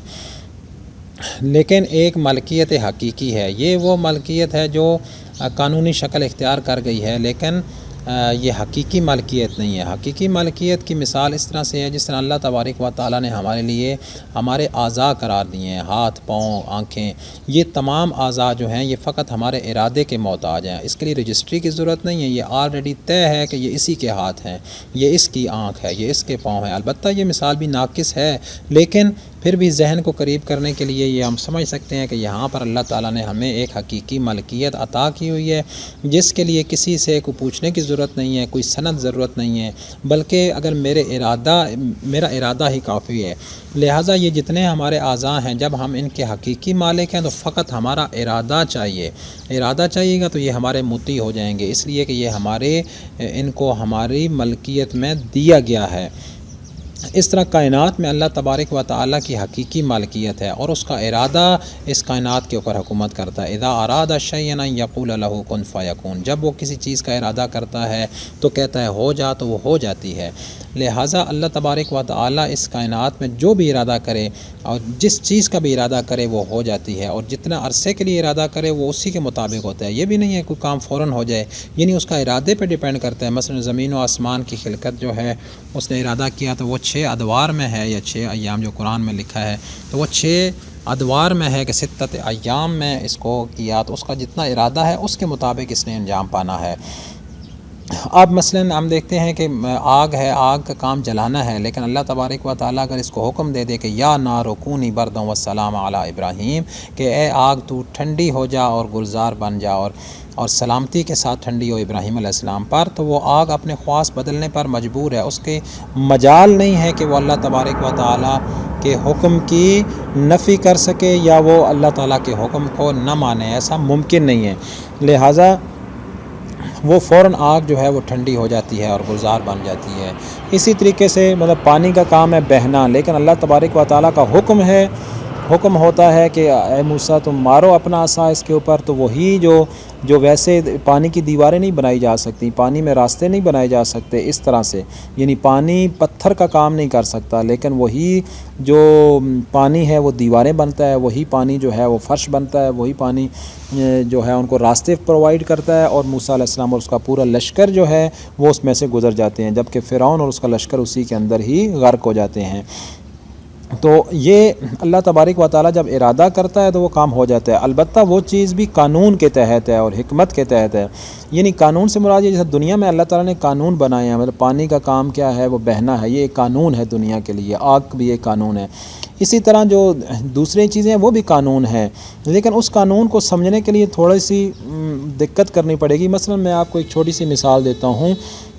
ہم کمپیوٹر میں جو چیز کرتے ہیں، اب تقریباً آج کل ہر آدمی کمپیوٹر یا موبائل ہر آدمی کے پاس ہے، تو وہ کیا کرتے ہیں جب وہ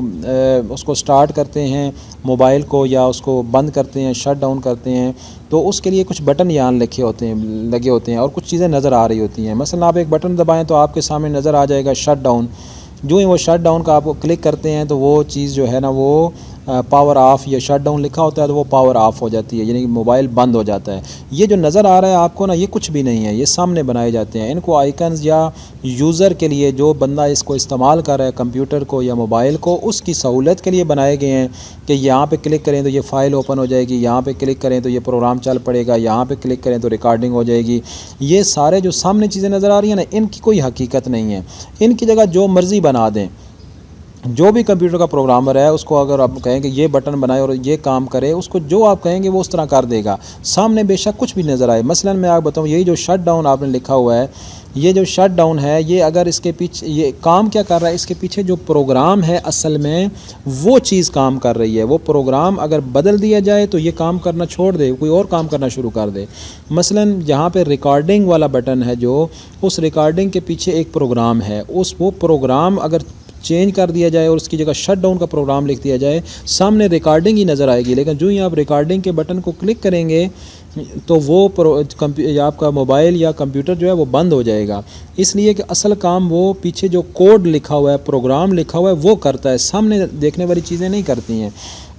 اسی طرح ہمیں کائنات میں ہر چیز جو نظر آتی ہے، اس کے لیے ایک قانون ہے جو اس کے پیچھے لکھا ہوا ہے، جو اس کی فطرت ہے، جس کے لیے اس کو خلق کیا گیا ہے کہ یہ کام یہ کرے گا، یہ کام کرے گا، آگ جلائے گی، پانی جو ہے وہ بہے گا، اور یہ ایک قانون کے تحت کام کر رہے ہیں۔ لیکن یہ قانون کے ہم پابند ہیں، ہم پابند اس لیے ہیں کہ ہم نے اسی جگہ پہ رہنا ہے، لیکن اللہ تبارک و تعالیٰ جو ان کا خالق ہے وہ ان کا محتاج نہیں ہے۔ اگر وہ پروگرام بدل دے تو وہ بالکل حکمت کے تحت بدلے گا، اس لیے وہ اگر ایک جو عصا ہے، ایک لاٹھی ہے موسیٰ علیہ السلام کی، اگر وہ پھینکتے ہیں تو فوراً ہی وہ اژدہا بن جاتی ہے، اور پکڑتے ہیں تو واپس وہی جو عصا بن جاتا ہے۔ تو اس میں کوئی مسئلہ نہیں ہے، کیوں اللہ تبارک و تعالیٰ کا ارادہ ہے یہ، اور اللہ تبارک و تعالیٰ نے چیزوں کو خلق کیا ہے، اور جس نے فطرت کو خلق کیا وہ فطرت کو بدل سکتا ہے، وہ جیسی بدلنا چاہے وہ فوراً بدل دے، اس کے لیے یہ کوئی مسئلہ نہیں ہے۔ لہٰذا یہ جتنے بھی معجزات اور یہ چیزیں ہیں یہ سب قانون مند ہیں، یہ بھی قانون کے تابع اور قانون کے تحت ہوتے ہیں، لیکن اس قانون کو ہم نہیں جانتے، اور اگر اللہ تبارک و تعالیٰ ہمارے اختیار میں دے دے یا کسی اپنے بندے کے اختیار میں دے دے تو وہ بھی یہ کر سکتا ہے۔ مثلا عیسیٰ علیہ السلام کو اللہ تبارک و تعالیٰ نے یہ دیا کہ مردے کو زندہ کرنا، یا مٹی سے پرندہ بنانا، یا اندھوں کو جو ہے مادرزا اندھوں کو یا بیماروں کو شفا دینا، تو یہ جب اللہ تبارک و تعالیٰ کسی کے اوپر مہربانی کر دے تو اس کو یہ چیز عطا کر دیتا ہے، اور وہ چیزیں اس کے مطابق جو ہے نا وہ عمل کرنا شروع کر دیتی ہیں، لیکن ہوتا بِإِذْنِ اللہ ہی ہے سب کچھ، اور اللہ تعالیٰ کے ارادہ کے ساتھ ہی ہوتا ہے، ورنہ یہ ممکن نہیں ہوتا ہے۔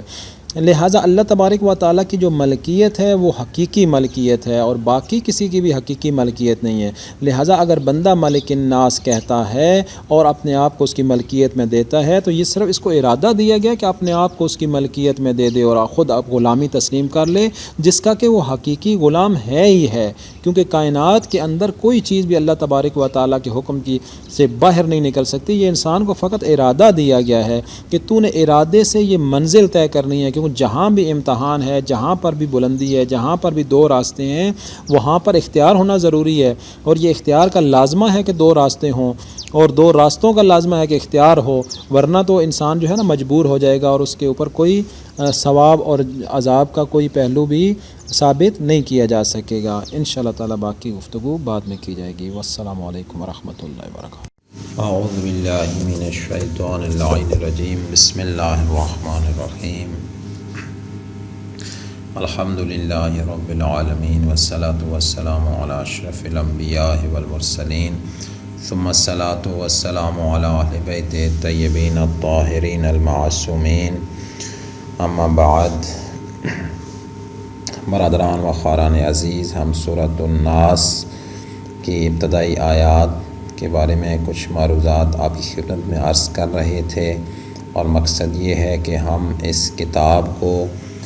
جو اللہ تبارک و تعالیٰ نے ہماری ہدایت کے لیے نازل کی ہے اس کو صحیح معنوں میں سمجھیں۔ البتہ معذرت کے ساتھ کہ ہمارے لیکچرز کچھ زیادہ لمبے ہوتے جا رہے ہیں، میں آئندہ کوشش کروں گا کہ اس کو مختصراً آپ کی خدمت میں عرض کروں، تاکہ کم سے کم وقت میں ہم اگر ہر ایک سورہ سے کچھ نکات بھی لے لیں تو ہماری زندگی کے لیے بہت ہیں، اور پھر ہم ایک جب طریقہ سیکھ جائیں گے تو انشاءاللہ تعالی باقی چیزیں بھی اللہ تبارک و تعالی ہمیں سکھا دے گا۔ تیسری آیت تھی سورۃ الناس کی کہ بسم اللہ الرحمن الرحیم، قل اعوذ برب الناس ملک الناس الہ الناس۔ الہ الناس کہ لوگوں کے معبود کی، کہ اے میرے حبیب ان سے کہو، انہیں پڑھاؤ، انہیں سمجھاؤ، انہیں اس حقیقت سے آگاہ کرو کہ میں لوگوں کے رب کی پناہ مانگتا ہوں، لوگوں کے مالک کی پناہ مانگتا ہوں، لوگوں کے الہ کی پناہ مانگتا ہوں۔ الہ جو ہے، الہ وہ ذات جو معبود ہے، یعنی جس کی انسان عبادت کرتا ہے، جس کو عبادت کے لائق سمجھتا ہے۔ اب دیکھیے، ایک تو وہ چیزیں ہیں جو ہم مثلاً ہم نماز پڑھتے ہیں اللہ کے لیے، درست ہے بات، یہ بھی عبادت ہے، اس میں کوئی کلام نہیں ہے، بلکہ عبادت یہی ہوتی ہے۔ لیکن ایک ہوتا ہے دل سے انسان کی روح کا اس کے حضور میں جھک جانا، روح کی عبادت کرنا، فکر کی عبادت کرنا، یعنی انسان کے اعضاء و جوارح اس کی محبت کے شوق میں جا کے اس کی عبادت کریں۔ یہ کس طرح پیدا ہو؟ الہ الناس جو ہے، الہ الناس کہ لوگوں کا جو الہ ہے اس کی پناہ جب انسان مانگتا ہے، ایک تو وہ ہے کہ انسان دیکھیں کائنات میں ہر چیز اس کی عبادت کر رہی ہے، مثلا انسان اگر خود دیکھے تو اس کا وجود جو ہے مثلا دنیا میں آتا ہے، ابھی اٹھنا نہیں سیکھتا، آہستہ آہستہ اٹھتا ہے، یعنی زمین سے کیا ہوتا ہے، کھڑا ہوتا ہے، بیٹھتا ہے، بیٹھ کے کھڑا ہوتا ہے، پھر جب بڑھاپے میں جاتا ہے واپس جھکنا شروع کرتا ہے اور بالآخر پوری زمین کے اوپر وہ گر جاتا ہے۔ یعنی یہ تو تکوینی سجدہ ہے جو پوری کائنات کر رہی ہے اس کے آگے،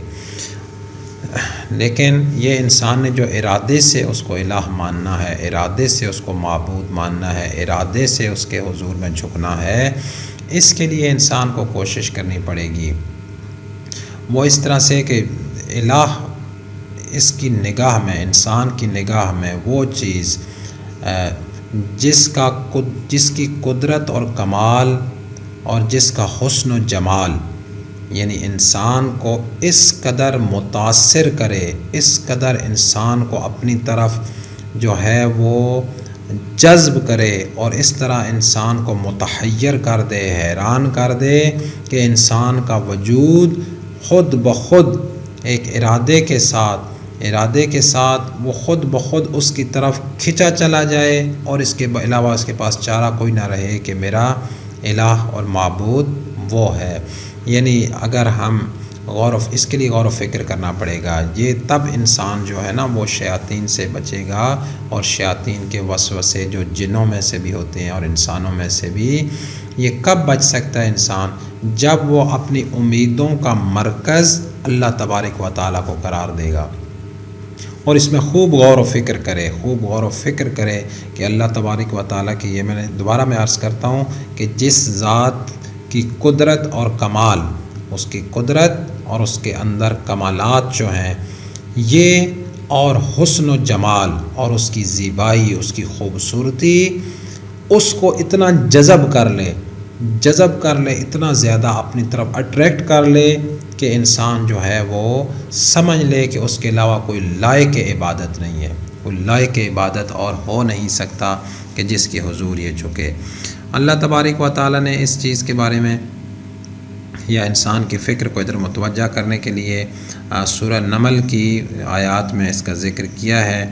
آیت 60 سے جو آنورڈ آیات ہیں نا ان سب میں، اور 60 آیت میں اسی بارے میں ہے کہ مثلا میں ذرا پڑھ دیتا ہوں ذرا جلدی سے کہ بسم اللہ الرحمن الرحیم، امن خلق السماوات والارض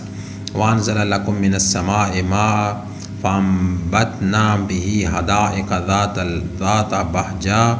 ما کان لکم ان تنبتوا شجرها االہ مع اللہ بل ہم قوم یعدلون، کہ کیا یہ جو جن کو یہ بت بناتے ہیں، بتوں کو جو معبود بنایا ہوا ہے،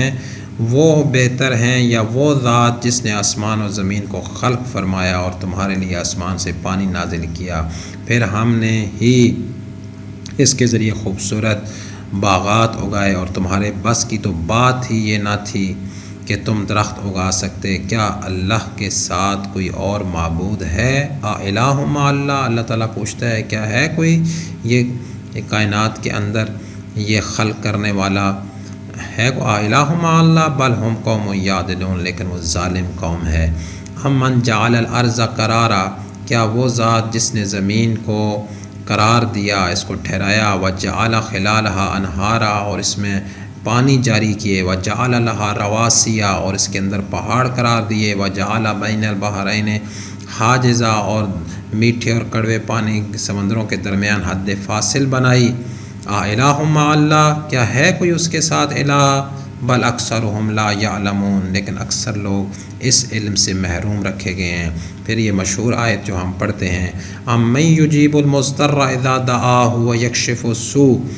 کون ہے وہ ذات جو مضطر اور پریشان کی دعا کو جب وہ پکارتا ہے تو اس کی پکار کو قبول کرتا ہے اور اس سے یکشف السوء، اس سے تمام برائیاں دور کرتا ہے، وَيَجْعَلُكُمْ خُلَفَاءَ الْأَرْضِ، اور زمین پہ تمہیں اپنا خلیفہ بناتا ہے۔ الہ مع اللہ، کیا یہ کمالات کوئی اور پیدا کر سکتا ہے؟ الہ مع اللہ، کیا اللہ کے ساتھ کوئی اور الہ ہو سکتا ہے؟ قلیلا ما تذکرون، تم کتنی کم نصیحت پکڑتے ہو۔ امن یہدیکم فی الظلمات البر والبحر، ظلمتوں کے اندر خشکی اور تری کی جو ظلمتیں ہیں، ان ظلمتوں میں کون تیری ہدایت کرتا ہے، کون تمہیں ہدایت کی راہ دکھاتا ہے؟ وَمَن يُرْسِلُ الرِّيَاحَ بُشْرًا بَيْنَ يَدَيْ رَحْمَتِهِ، اور اس کی جو کون ہے جو وہ ہوائیں بھیجتا ہے، جو یرسل الریاح بشرا بین یدی رحمتہ، اور وہ جو اپنی رحمت کے نازل ہونے سے پہلے ہواؤں کی خوشخبری بنا کر بھیجتا ہے۔ الہ مع اللہ، کیا اس کے ساتھ کوئی اور الہ ہے؟ تعالی اللہ عما یشرکون، وہ بہت بلند ہے، عالی ہے اس بات سے کہ اس کے ساتھ شرک قرار دیا جائے۔ امن یبدأ الخلق ثم یعیدہ، یا وہ کہ امن یبدأ الخلق، جو خلقت کا آغاز کرے، ثم یعیدہ، اور پھر اس کو واپس پلٹائے گا۔ ومن یرزقکم من السماء والارض، اور آسمانوں اور زمین سے تمہیں رزق دیتا ہے۔ الہ مع اللہ، کیا اس کے ساتھ کوئی اور الہ ہے یا ہو سکتا ہے؟ قل ہاتوا برہانکم ان کنتم صادقین، ان سے کہو اپنی دلیل لاؤ اگر تم سچ کہتے ہو تو۔ یعنی اللہ تبارک و تعالیٰ یہ بتا رہا ہے کہ الہ وہ ذات ہے جو جس کے اندر کمالات پائے جاتے ہیں، جس کے اندر حسن پایا جاتا ہے، جو تمہیں ہر طرح سے جو تمہاری رہنمائی کرتا ہے، ہدایت کرتا ہے، یعنی انسان کی محبت کے ذرائع ہیں، اس کی نعمات انسان کے اندر اس کی محبت پیدا کرتی ہیں۔ تو جس کا جلال اور عظمت انسان کے اندر خوف پیدا کرے، اور جس کی جو نعمات ہیں وہ انسان کے اندر محبت پیدا کریں۔ اب یہ ہے کہ یہ انسان کے وجود کے اندر یہ چیز اٹھے، نہ کہ یہ کہ صرف نماز سجدہ کر لیا تو نماز ہو گئی۔ اللہ تبارک و تعالی سے دعا ہے کہ ہمیں اپنا حقیقی بندہ بننے کی توفیق۔ اعوذ باللہ من الشیطان اللعین الرجیم، بسم اللہ الرحمن الرحیم، الحمد للہ رب العالمین، والصلاة والسلام علی اشرف الانبیاء والمرسلین، ثم الصلاة والسلام علی اہل بیتہ الطیبین الطاہرین المعصومین۔ اما بعد، برادران و خاران عزیز، ہماری گفتگو سورۃ الناس کی آیات کے بارے میں ہو رہی تھی، اور کچھ تفسیری نکات آپ کی خدمت میں عرض کیے گئے۔ اسی سے آگے ہم پڑھتے ہیں، ایک دو دوبارہ اس کو میں تلاوت کرتا ہوں۔ بسم اللہ الرحمن الرحیم، قل اعوذ برب الناس، اے میرے حبیب کہہ دیجئے، ان کو اس حقیقت سے آگاہ کیجئے، ان کو تعلیم دیجئے کہ میں بھی اعوذ برب الناس، کہ میں بھی لوگوں کے رب کی پناہ مانگتا ہوں، وہ رب کے جو ہر کمال کو پیدا کرتا ہے اور ہر نقص کو دور کرتا ہے۔ رب کا معنی کمال کو اپنے انتہا تک پہنچانے والا اور نقائص کو رفع کرنے والا، جس کی تفسیر پہلے بیان ہو چکی ہے۔ دوسری آیت کہ ملک الناس، کہ لوگوں کے مالک کی پناہ مانگتا ہوں، اور وہ مالک کے مقابلے میں انسان کی مرضی نہیں ہوتی، اس کا معنی بھی بیان ہو چکا ہے۔ الہ الناس، لوگوں کے معبود کی، کہ جس ذات کے عظمت و جلال، قدرت و کمال و حسن و جمال نے انسان کو اپنی جانب اس طرح اٹریکٹ کر لیا ہے، کھینچ لیا ہے کہ اس کے وجود کے اندر عبادت، خضوع و خشوع، سجدہ، یہ روح کی گہرائیوں کے اندر پیدا ہوا ہے، اور اس کی رضا کو مرکز بنا کر یہ انسان زندگی گزارنا شروع کر دے، تو وہ انسان کا الہ ہوتا ہے۔ اور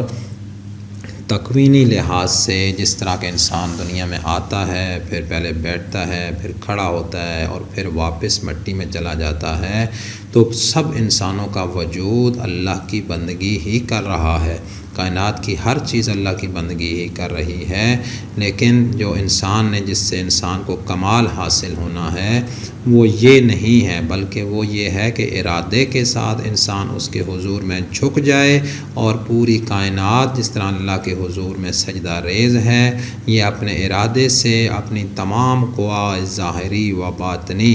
جتنی بھی اس کی ظاہری اور باطنی قوتیں اور طاقتیں ہیں، ان سب کو اس کے حضور میں سجدے میں گرا دے، اور فقط اس کی رضا کے لیے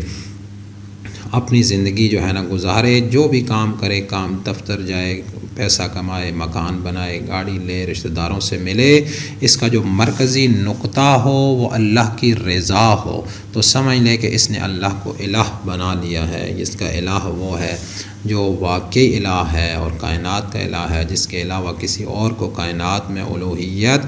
زیبا نہیں، کہ اللہ لا الہ الا ہو، کہ اس کے علاوہ کسی کو اس کائنات میں الوہیت زیبا نہیں ہے۔ اگر یہ چیز انسان میں آ جائے تو یہ انسان جو ہے وہ اللہ کا شکر ادا کرے کہ اس نے اسی رب کو اپنا الہ مانا ہے، کہ جس کی یہ شان ہے کہ اس کے علاوہ کسی اور کو الوہیت زیبا ہی نہیں ہے۔ یہاں تک ہم پہلے بیان کر چکے تھے، چوتھی آیت ہے کہ من شر الوسواس الخناس، کہ خناس کے وسوسوں کے شر سے میں اس رب کی پناہ مانگتا ہوں، اس پروردگار کی پناہ مانگتا ہوں کہ جو لوگوں کا رب ہے، لوگوں کا مالک ہے، لوگوں کا الہ ہے۔ یہ رب، مالک اور الہ جو ہیں یہ تین مختلف پہلو ہیں۔ اگر انسان کے یہ پہلو کمزور رہ جائیں گے، اگر اس نے ان کے اوپر اعتقاد اور یقین میں اس کی کمزوری رہ گئی، تو اس کے نتیجے میں شیاطین جو ہیں وہ اس پر حملہ آور ہو جائیں گے اور یہ خناس کے وسوسے اسے پکڑ لیں گے۔ وہ جب انسان رب کہتا ہے کہ اعوذ برب الناس، تو رب الناس کہنے کے ساتھ پروردگار کی ربوبیت کا اعتراف کرتا ہے اور خود کو اس کی تربیت میں دے دیتا ہے، اور رب یعنی کمال پیدا کرنا اور نقص دور کرنا۔ چونکہ وسوسے انسان کا نقص ہیں، لہٰذا اگر یہ یقین کی منزل پر پہنچ گیا اور اس رب کی پناہ اس نے لے لی کہ جو کمالات کو پروان چڑھاتا ہے اور انتہا تک پہنچاتا ہے اور نقائص کو دور کرتا ہے، تو شیطانی وسوسے اس سے نکل جائیں گے۔ دوسرا ہے کہ ملک الناس، کہ لوگوں کے مالک کی میں پناہ مانگتا ہوں، کس چیز سے؟ وہی وسواس الخناس، خناس کے وسوسوں کے شر سے، اس شر سے میں لوگوں کے مالک کی پناہ مانگتا ہوں، کیونکہ ملکیت حقیقی اللہ کے لیے ہے، کسی اور کے لیے ملکیت حقیقی نہیں ہے، جس کے آگے وضاحت کی جا چکی۔ لیکن بہرحال مختصراً یہی ہے کہ جب مالک انسان اللہ کو سمجھتا ہے تو مالک کے مقابلے میں اپنے آپ کو عبد پھر سمجھتا ہے، اور عبد غلام کو کہتے ہیں، اور غلام کی مالک کے مقابلے میں کوئی اپنی ذاتی مرضی نہیں ہوتی۔ لہٰذا جب اس کی ذاتی مرضی نہیں ہوگی، اللہ کی رضا کے مطابق عمل کرے گا اور خیالات کے مطابق عمل نہیں کرے گا، وسوسوں کے مطابق عمل نہیں کرے گا، تعصب کے مطابق عمل نہیں کرے گا، یہ سب شیطانی راستے ہیں۔ یہ جو ہمارے اندر فرقہ واریت ہے اور فلاں ہے اور یہ چیزیں ہیں، اس کی بنیادی وجہ کیا ہے؟ انسان کے اندر تعصب۔ انسان حق اور باطل کی بنیاد پر چیزوں کو نہیں سمجھتا، صحیح اور غلط ہونے کی بنیاد پر نہیں سمجھتا۔ کچھ قوت شہویہ کے تحت وہ عمل کرتا ہے، کچھ قوت وہمیہ کے تحت ہے۔ بہرحال اس کی تفصیل الگ ہے۔ ان شارٹ یہاں پہ یہ ہے کہ جب ملک الناس کہتا ہے تو وہ خناس کے وسوسوں کے شر سے محفوظ اس طرح ہوتا ہے کہ وہ وسوسوں کے مطابق عمل ہی نہیں کرتا، وہ عمل کرتا ہے جب وہ اللہ تبارک و تعالیٰ کو اپنا مالک مانتا ہے تو اس کی رضا معلوم کرنے کے لیے علم حاصل کرتا ہے اور دیکھتا ہے اس کی رضا کس چیز میں ہے، اس کے اوپر وہ اس کے فرمان کا بندہ ہو جاتا ہے۔ جو اللہ کے فرمان کا بندہ ہو جائے تو اس کے نتیجے میں وہ پھر ظاہر سی بات ہے وہ وسوسوں کا بندہ نہیں ہے کہ وہ خیالات اس کے ذہن میں جو آئیں اس کے اوپر عمل کرنا شروع کر دے۔ اس نے عمل کرنا ہے فقط اس چیز کے اوپر کہ جو اللہ تبارک و تعالیٰ کا حکم ہے۔ تو مالک جب اللہ کو مان لیتا ہے انسان تو اس کے فرمان کا بندہ ہو جاتا ہے، لہٰذا وہ خناس کے وسوسوں کے شر سے محفوظ ہو جاتا ہے۔ الہ الناس، لوگوں کے معبود کی، اور معبود وہ ذات ہے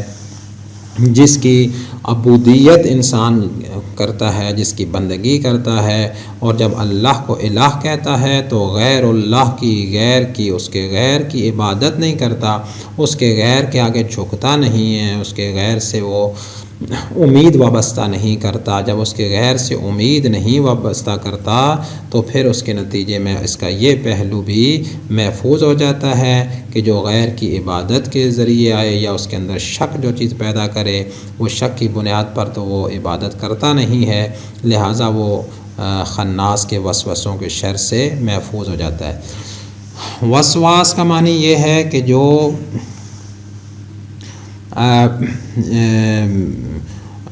وسوسہ ڈالنے والا کے معنی میں ہے۔ البتہ اس کی اور بحثیں بھی ہیں، پر ان شارٹ اس لیکچر میں یہی بتایا جا سکتا ہے کہ اس کا جو مصدری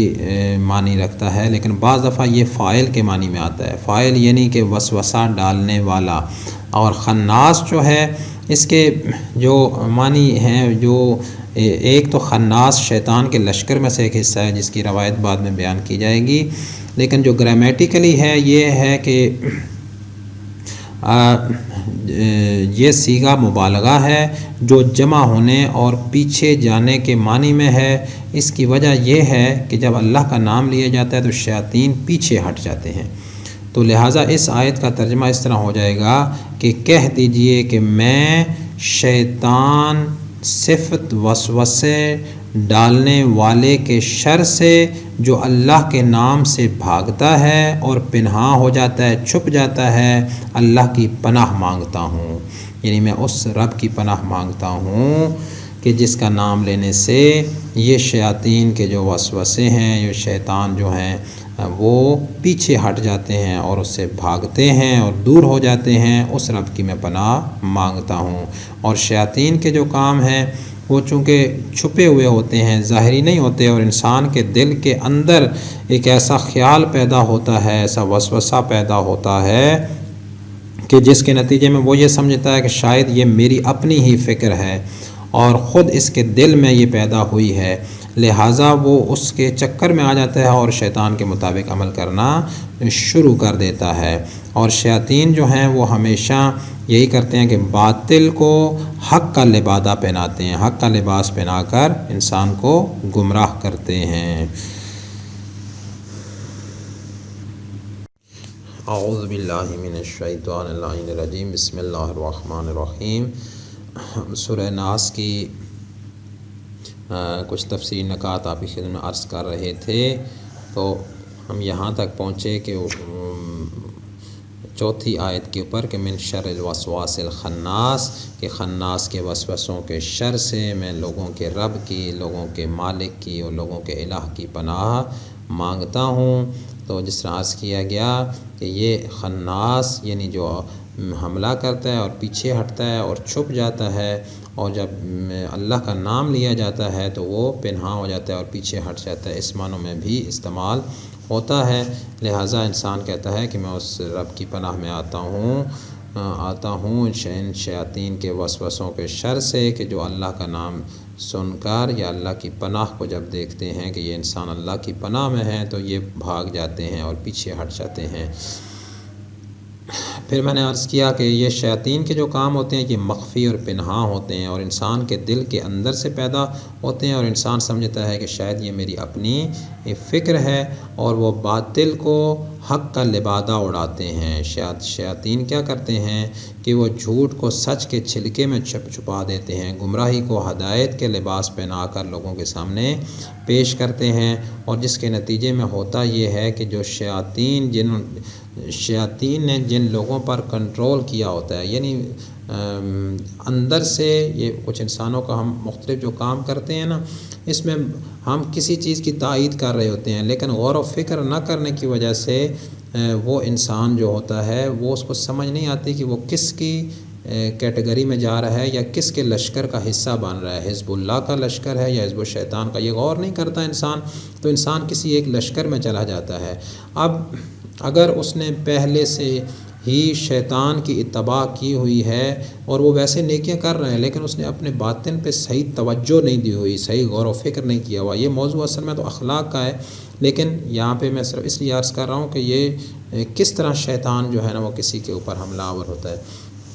اب بعض لوگوں کے اندر جو ہے نا وہ شیطان مختلف طریقوں سے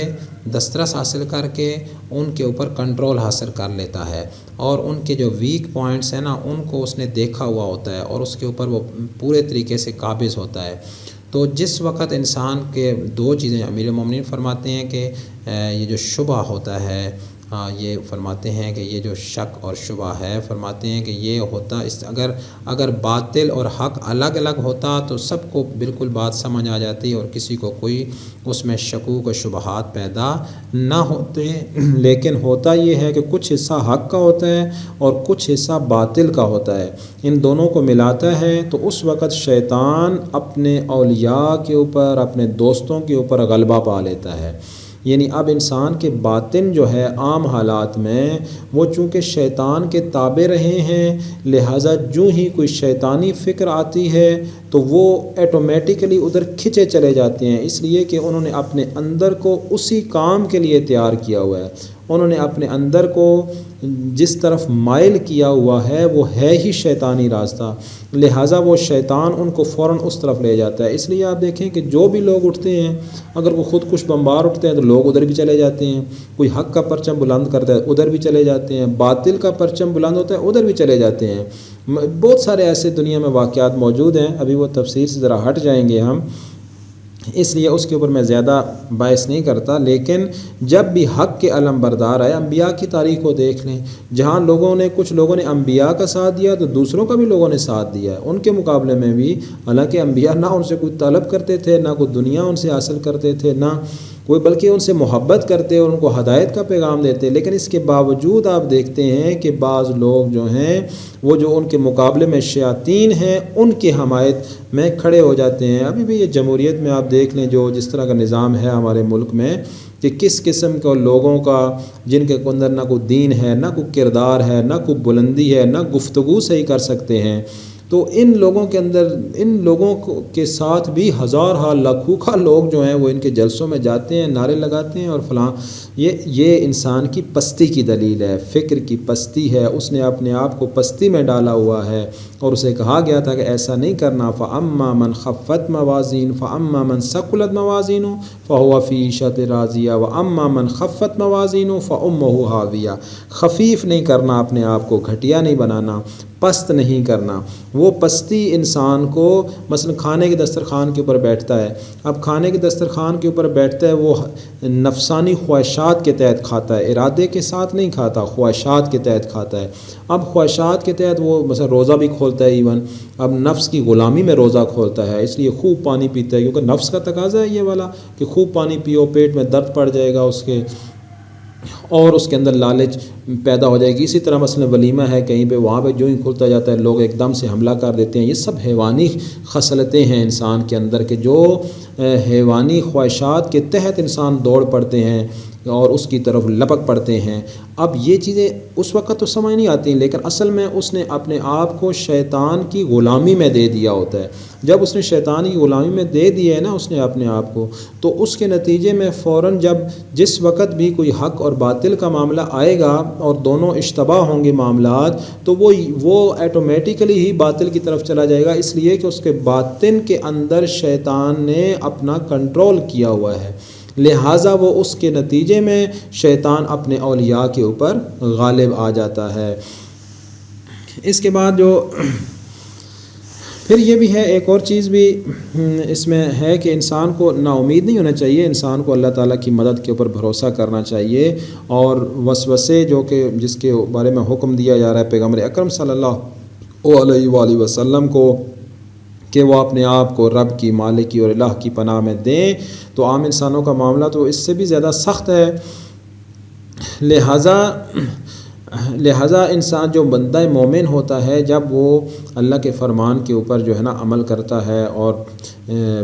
اس راستے میں جو ہے قدم بڑھاتا ہے اور توکل کرتا ہے، تو پھر اللہ تبارک و تعالیٰ اپنی مدد اور نصرت اس پر نازل کرتا ہے۔ جیسے قرآن کریم میں اللہ تبارک و تعالیٰ کا ارشاد ہے کہ ان الذین قالوا ربنا اللہ ثم استقاموا تتنزل علیہم الملائکہ، کہ جن لوگوں نے کہا کہ اللہ ہمارا رب ہے، ثم استقاموا، پھر استقامت بھی دکھانی ہے، یہ نہیں کہ ذرا سے مسئلے میں آ جائے انسان تو فوراً ہی اللہ تعالیٰ کو بھول جائے، ایسا نہ ہو، بلکہ اس کے اوپر استقامت دکھائے، یعنی استقامت کے ساتھ مستقل برابری کے ساتھ اپنے راستہ حق کو طے کرتا جائے، اور اس میں مشکلات سے ہرگز بھی اپنا راستہ نہ بدلے، بلکہ مشکلات اور مصائب کا مقابلہ کرے۔ حتیٰ کہ اگر کسی انتہا تک بھی یہ مصیبتیں پہنچ جائیں، جس طرح کربلا کے اندر ہم دیکھتے ہیں کہ انتہا ہے، ہر چیز کی انتہا ہے، سب کچھ قربان کر دیا گیا، لیکن سید الشہداء کے عزم کے اندر آپ کو ذرا بھی ایسی چیز نظر نہیں آئے گی، بلکہ یہی فرماتے ہوئے نظر آتے ہیں کہ رضن بقضائی و تسلیم لامرے، کہ اے پروردگار میں تیری رضا کے اوپر راضی ہوں، تیری قضا کے اوپر میں راضی ہوں، اس کے آگے میں تسلیم کرتا ہوں۔ تو یہ ملائکہ اللہ تبارک و تعالیٰ پھر ان پہ نازل کرتا ہے اگر انسان استقامت دکھائے۔ تو اللہ تعالیٰ ملائکہ جب نازل کرتا ہے تو اس کے نتیجے میں شیاطین جو ہیں وہاں سے فرار کر جاتے ہیں۔ البتہ یہ ایک انسان کے اندر جنگ ہے، بہت شدید قسم کی جنگ ہے۔ اس کے بعد آیت میں ہے کہ من الجنت والناس، کہ وہ جنوں میں سے ہوں یا انسانوں میں سے ہوں۔ لہٰذا یہ بھی ذہن میں انسان رکھے کہ صرف انسان کے اندر ہی نہیں خیالات، بلکہ اس کے دائیں بائیں ان کے اوپر خوب غور کرے، ہر انسان کی آواز کے اوپر غور کرے کہ یہ مجھ سے کیا کہہ رہا ہے۔ ایسا نہ ہو، یہ ممکن ہے کہ ایک ایسا دوست ہو میرا کہ وہ مجھے حق سے باطل کی طرف لے جائے، ایسا وہ ہم نشیں ہو، منحرف ہم نشیں ہو، گمراہ اور ظالم پیشوا، طاغوتی پیشوا اور راہبر جن کے ہم زندہ باد اور مردہ باد کے نعرے لگائیں، ہو سکتا ہے ہم اپنے آپ کو ان کی ولایت میں دے رہے ہیں اور کلمہ اللہ تعالیٰ کا پڑھ رہے ہیں، قرآن پڑھ رہے ہیں، انما ولیکم اللہ و رسول، اور یہ ہم کہہ رہے ہیں کہ اللہ ہمارا ولی ہے، رسول ہمارا ولی ہے، لیکن وہ ولی ہم کہہ رہے ہیں، لیکن عملی ولی کس کے ساتھ ہے؟ عمل انسان کے لیے اہم ہے کہ عمل کس طرف کر رہا ہے۔ عقیدہ ایک چیز ہے، عمل دوسری چیز ہے۔ لہٰذا ایسے گمراہ پیشوا اور راہبر کے ہاتھ پہ بیعت کر دینا، ان کو ووٹ دے دینا، اس کے بارے میں انسان توجہ رکھے، غور کرے کہ آیا کہ یہ اس طرح صحیح ہے کہ جس طرح ہم کر رہے ہیں، میرا اللہ تعالیٰ ہی اپنی پناہ میں رکھے۔ اسی طرح طاغوتی کارندے، فاسد مقررین، بہت سارے تقریر کرنے والے انسانوں کو نکال دیتے ہیں، لکھنے والے رائٹرز، اسی طرح میڈیا کا پروپیگنڈا،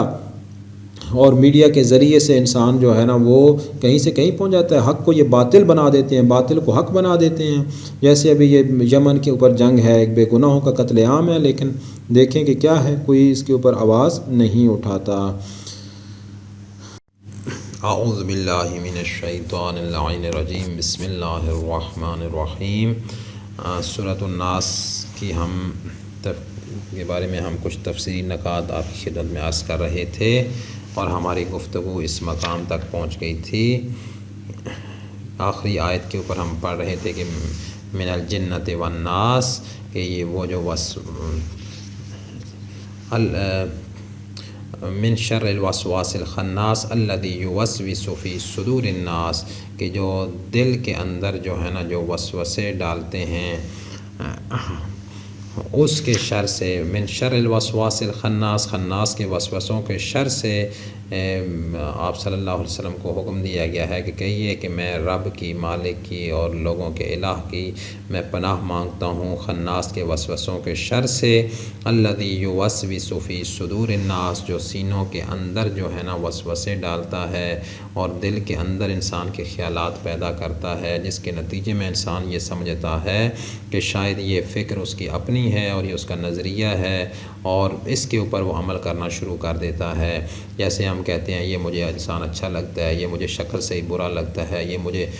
چور لگتا ہے، یہ مجھے ایسا لگتا ہے، تو یہ جو اندر کے وسوسے ہیں نا ان کے اوپر نہیں چلنا چاہیے۔ آپ کے پاس ہاں اگر کوئی انسان آپ کسی سے نفرت کرتے ہیں تو کوئی باقاعدہ اس کی دلیل ہو، یہ نہ ہو کہ انسان جو ہے نا وہ حیوانی خصلتوں کے تحت، شیطانی خصلتوں کے تحت کسی سے نفرت کرے یا کسی سے محبت کرے کہ یہ مجھے بہت اچھا لگتا ہے، یہ مجھے بہت برا لگتا ہے۔ نہ، یہ آپ کے اندر ابھی صحیح، آپ علم کے مطابق نہیں چل رہے، عقل کے مطابق نہیں چل رہے۔ ہم صرف چہرہ دیکھ کے یہ نہیں بتا سکتے کہ یہ انسان اللہ کا بندہ ہے اور اس سے محبت کرنی چاہیے اور یہ انسان اللہ کا بندہ نہیں ہے، نہیں، بلکہ اس کا کردار کو دیکھنا چاہیے۔ اگر اس کا کردار الہی کردار ہے، اس کے کردار کے اندر انبیاء علیہم السلام کی سیرت کی جھلک ہے، تو وہ انسان قابل ستائش ہے اور قابل محبت ہے۔ لیکن اگر اس انسان کا کردار شیطانی ہے، وہ بے شک ظاہری طور پر کتنا ہی خوبصورت کیوں نہ ہو۔ ابو لہب کو ابو لہب کیوں کہتے تھے آپ معلوم ہے؟ کہ ابو لہب کیونکہ اس کا چہرہ سرخ تھا اور لال سرخ چہرہ اور خوبرو ہونے کی وجہ سے اس کو ابو لہب کہا جاتا تھا، اور بلال حبشی کا آپ معلوم ہے کہ چہرہ بالکل سیاہ ہے لیکن ان کے کردار کے اندر بلندی موجود ہے۔ لہٰذا ان شارٹ میں یہ کہوں کہ جو دل کے اندر جو وسوسے اور خیالات ہیں نا، اس بات کے اس کو بیس بنا کر کبھی نظریہ نہ بنائے انسان، ہمیشہ خوب غور و فکر کر کے عقل کو استعمال کرتے ہوئے قرآن کریم میں دقت سے غور و فکر کرتے ہوئے اور اس کے بعد کوئی نظریہ بنائے۔ یہ نہیں ہے کہ بس میرے خیال میں یہی سارے ٹھیک ہوں گے، میرے خیال میں سنی سارے ٹھیک ہیں، میرے خیال میں شیعہ سارے ٹھیک ہیں، میرے خیال میں فلاں ٹھیک ہے۔ نہیں، یہ سارے وسوسے اور خیالات کی باتیں ہیں۔ ہاں، آپ کے پاس دلیل کیا ہے؟ قرآن کریم یہی کہتا ہے قُلْ هَاتُوا بُرْهَانَكُمْ إِن كُنتُمْ صَادِقِينَ، اگر تم سچے ہو تو دلیل لے کے آؤ۔ دلیل سے بات ہوتی ہے انسان کی۔ جب قرآن کریم ایک طرف رہنمائی کر رہا ہے تو لہٰذا انسان کے پاس جو بھی اس کا نظریہ ہے، جس مذہب سے، فرقے سے، جس سے تعلق رکھتا ہے، لیکن اپنے نظریے کی ایک ٹھوس دلیل لے کے آئے تاکہ اللہ تعالیٰ کی بارگاہ میں جب جائے تو بتائے پروردگار میں نے بغیر اس کے کہ میرا رجحان کسی طرف تھا، بغیر اس کے کہ میں نے کسی کی بات سن کر اندھے اس کے آگے میں گر گیا، بغیر اس کے کہ میرے اندر کوئی تعصب تھا، بغیر اس کے کہ میں نے کسی سے دشمنی تھی یا کسی سے محبت تھی، نہیں، میں نے خوب غور و فکر کیا، تیرے نظام کو دیکھا، مجھے یہ بات سمجھ میں آئی ہے اور میں نے بالکل غیر جانبداری کے ساتھ میں نے یہ کوشش کی ہے، تو لہٰذا میں تیرے حضور میں یہ عقیدہ لے کے آیا ہوں۔ تو اگر اس نے واقعی غیر جانبداری سے کیا تو اللہ تعالیٰ اس کو اسی وقت دنیا میں ہی ہدایت دے دے گا اور اس کو صحیح راستے پہ لے چلے گا۔ لیکن اگر اس کے اندر تعصب ہے، جو ہمارے معاشرہ بھرا ہوا ہے تعصب سے، یقین مانے بھرا ہوا ہے تعصبات سے، ان کو حق نظر ہی نہیں آتا کہ حق کہاں پہ ہے۔ سامنے نظر آتا ہے کہ ایک مظلوم ہے، ایک ظالم ہے، لیکن اس کے باوجود ان کے دلوں کے اندر جو ہیں وہ اسی طرح کے وسوسوں کے اوپر ہی وہ چلتے ہیں اور اسی کے اوپر اعتقاد بناتے ہیں اور دیکھتے ہیں کہ جدھر ایک چل رہے ہیں سارے ادھر ہی چلتے ہیں۔ اسی کو بھیڑ چال کہتے ہیں، حیوانی چال ہے، شیطانی چال ہے۔ اس کے اوپر انسان کو نا غور کرنا چاہیے کہ یہ کہیں وہ دلوں کے اندر وسوسے تو نہیں اٹھ رہے کہ جس کے نتیجے میں عقیدہ بنا رہا ہوں۔ اور یہ کہاں کہاں ہو سکتے ہیں؟ من الجنت والناس، من الجنت والناس، کہ یہ جنوں میں سے بھی ہو سکتے ہیں، انسانوں میں سے بھی ہو سکتے ہیں۔ یہ انسان کے اندر اٹھنے والے وسوسے بھی ہو سکتے ہیں اور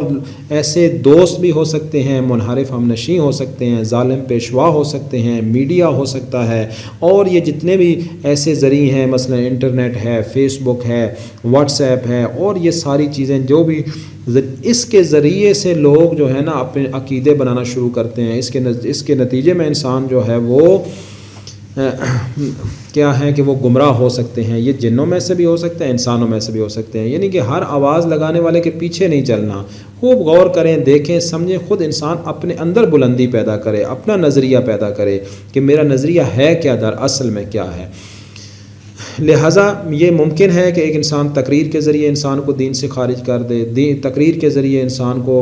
باطل کو حق کا لبادہ پہنانا آج کل کا ایک فن ہے۔ آج کل میڈیا ہے مثلا، یہ باطل کو حق کر کے دکھاتا ہے، حق کو باطل کر کے دکھاتا ہے، ظالم کو مظلوم بنا دیتا ہے، مظلوم کو ظالم بنا دیتا ہے۔ رائٹر ایسے ہیں کہ جو بالکل الٹ اس طریقے سے چلاتے ہیں کہ انسان کو سمجھ نہیں آتی۔ آپ دیکھیں گے یہ سیاستدان ہر دفعہ لوگوں کو چکر دیتے ہیں اور پھر ہم انہیں کے چکر میں آ جاتے ہیں۔ یعنی اتنے وہ چرب زبان ہوتے ہیں اور اتنے وہ تیز لوگ ہوتے ہیں اور لوگوں کی بے وقوفی سے، کم عقلی سے اس طرح فائدہ اٹھاتے ہیں کہ انسان بھول ہی جاتا ہے۔ عام جھوٹ جو ہے، مطلب سر عام کہتے ہیں کہ جناب فلاں کی جیب گرم کر دی، فلاں کر دی، اور ہمیں کوئی احساس بھی نہیں ہوتا۔ حالانکہ اللہ تعالیٰ کے دین کی سر عام توہین ہے یہ باتیں، لیکن اس کے باوجود آپ دیکھتے ہیں کہ ہم لوگ پھر انہیں کی زندہ اور مردہ باد کے نعرے لگاتے ہیں۔ آپ دیکھیں کہ ایک ملک کے وزیر اعظم نے اپنی بیوی کے لیے وہ جو کشمیر کا زلزلہ آیا تھا اس میں جو ہار آیا، جو ایک ترکی کی شاید کسی خاتون نے دیا تھا، اس کو وزیر اعظم نے چرا کے تو اپنی جو بیوی کو جو ہے نا وہ دے دیا۔ اب یہ دیکھیں ملک کا وزیر اعظم یہ کام کرے اور کئی سالوں کے بعد وہ واپس ابھی اس سال کیا گیا۔ یعنی دیکھیں کیسا ظلم ہے، کیسی یہ بے حسی ہے ہمارے اندر، اور سارے لوگ دیکھ کے ہنس دیتے ہیں۔ اس کا مطلب ہے ہمارے اندر جو ہے نا وہ ایمان نہیں ہے، ہمیں ایمان کی شناخت نہیں ہے۔ بہرحال یہ جو گمراہ پیشوا یعنی لوگوں میں سے جو وسوسے ہیں جو میڈیا کے ذریعے اور ان چیزوں کے ذریعے سے انسان کے اوپر آ جاتے ہیں۔ ایک دو روایات میں عرض کرتا ہوں اور اس کو تمام کرتے ہیں۔ ایک روایت میں پیغمبر اکرم صلی اللہ علیہ وسلم فرماتے ہیں کہ ما من مومن الا ولقلبہ فی صدرہ اذنان، کوئی مومن بھی ایسا نہیں مگر اس کے جو سینے میں دل ہے اس میں دو کان ہوتے ہیں، اذن ینفس فیہا الملک، ایک کان میں فرشتہ پھونک مارتا ہے، واذن ینفس فیہا الوسواس الخناس، کہ دوسرے کان میں جو ہے وہ خناس جو ہے وہ وسوسہ ڈالتا ہے۔ اور پھر اس کے بعد کیا ہے، فَيُؤَيِّدُ اللَّهُ الْمُؤْمِنُ بِالْمَلَكِ، اللہ تعالیٰ فرشتے کے ذریعے اس کی تائید کرتا ہے، مومن کی تائید کرتا ہے، فَهُوَ قَوْلُهُ سُبْحَانَهُ، اور یہی اس کا جو فرمان ہے قرآن میں، وَأَيَّدَهُم بِالرُّوحِ مِنْهُ، کہ ہم نے اس کی تائید کی روح کے ذریعے، اور روح جو ہے وہ ملائکہ میں سے ایک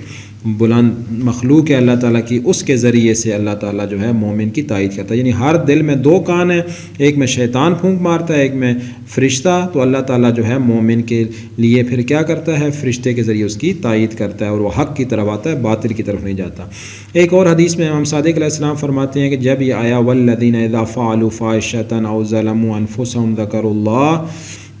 فاستغفروا لذنوبہم، کہ جب بھی کسی نے کوئی برا کام کیا اور اس نے توبہ کی تو اللہ تعالیٰ اس کے گناہوں کو بخش دے گا۔ یہ آیت نازل ہوئی تو ابلیس مکہ میں ایک پہاڑ کے اوپر گیا اور اونچی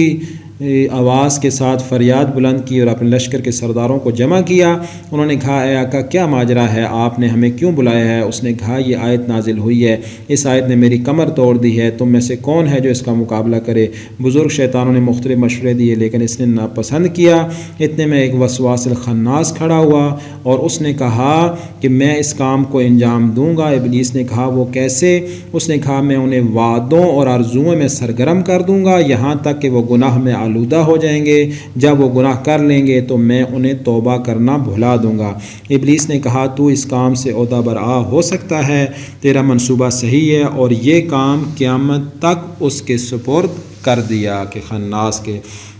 جو ایک دفعہ انسان کو گناہوں کی طرف لے کے جاتا ہے اور پھر اس کے بعد اسے توبہ بھلا دیتا ہے، اسے واپسی کا راستہ بھلا دیتا ہے، جیسے کہا صم بکم عمی فہم لا یرجعون، کہ یہ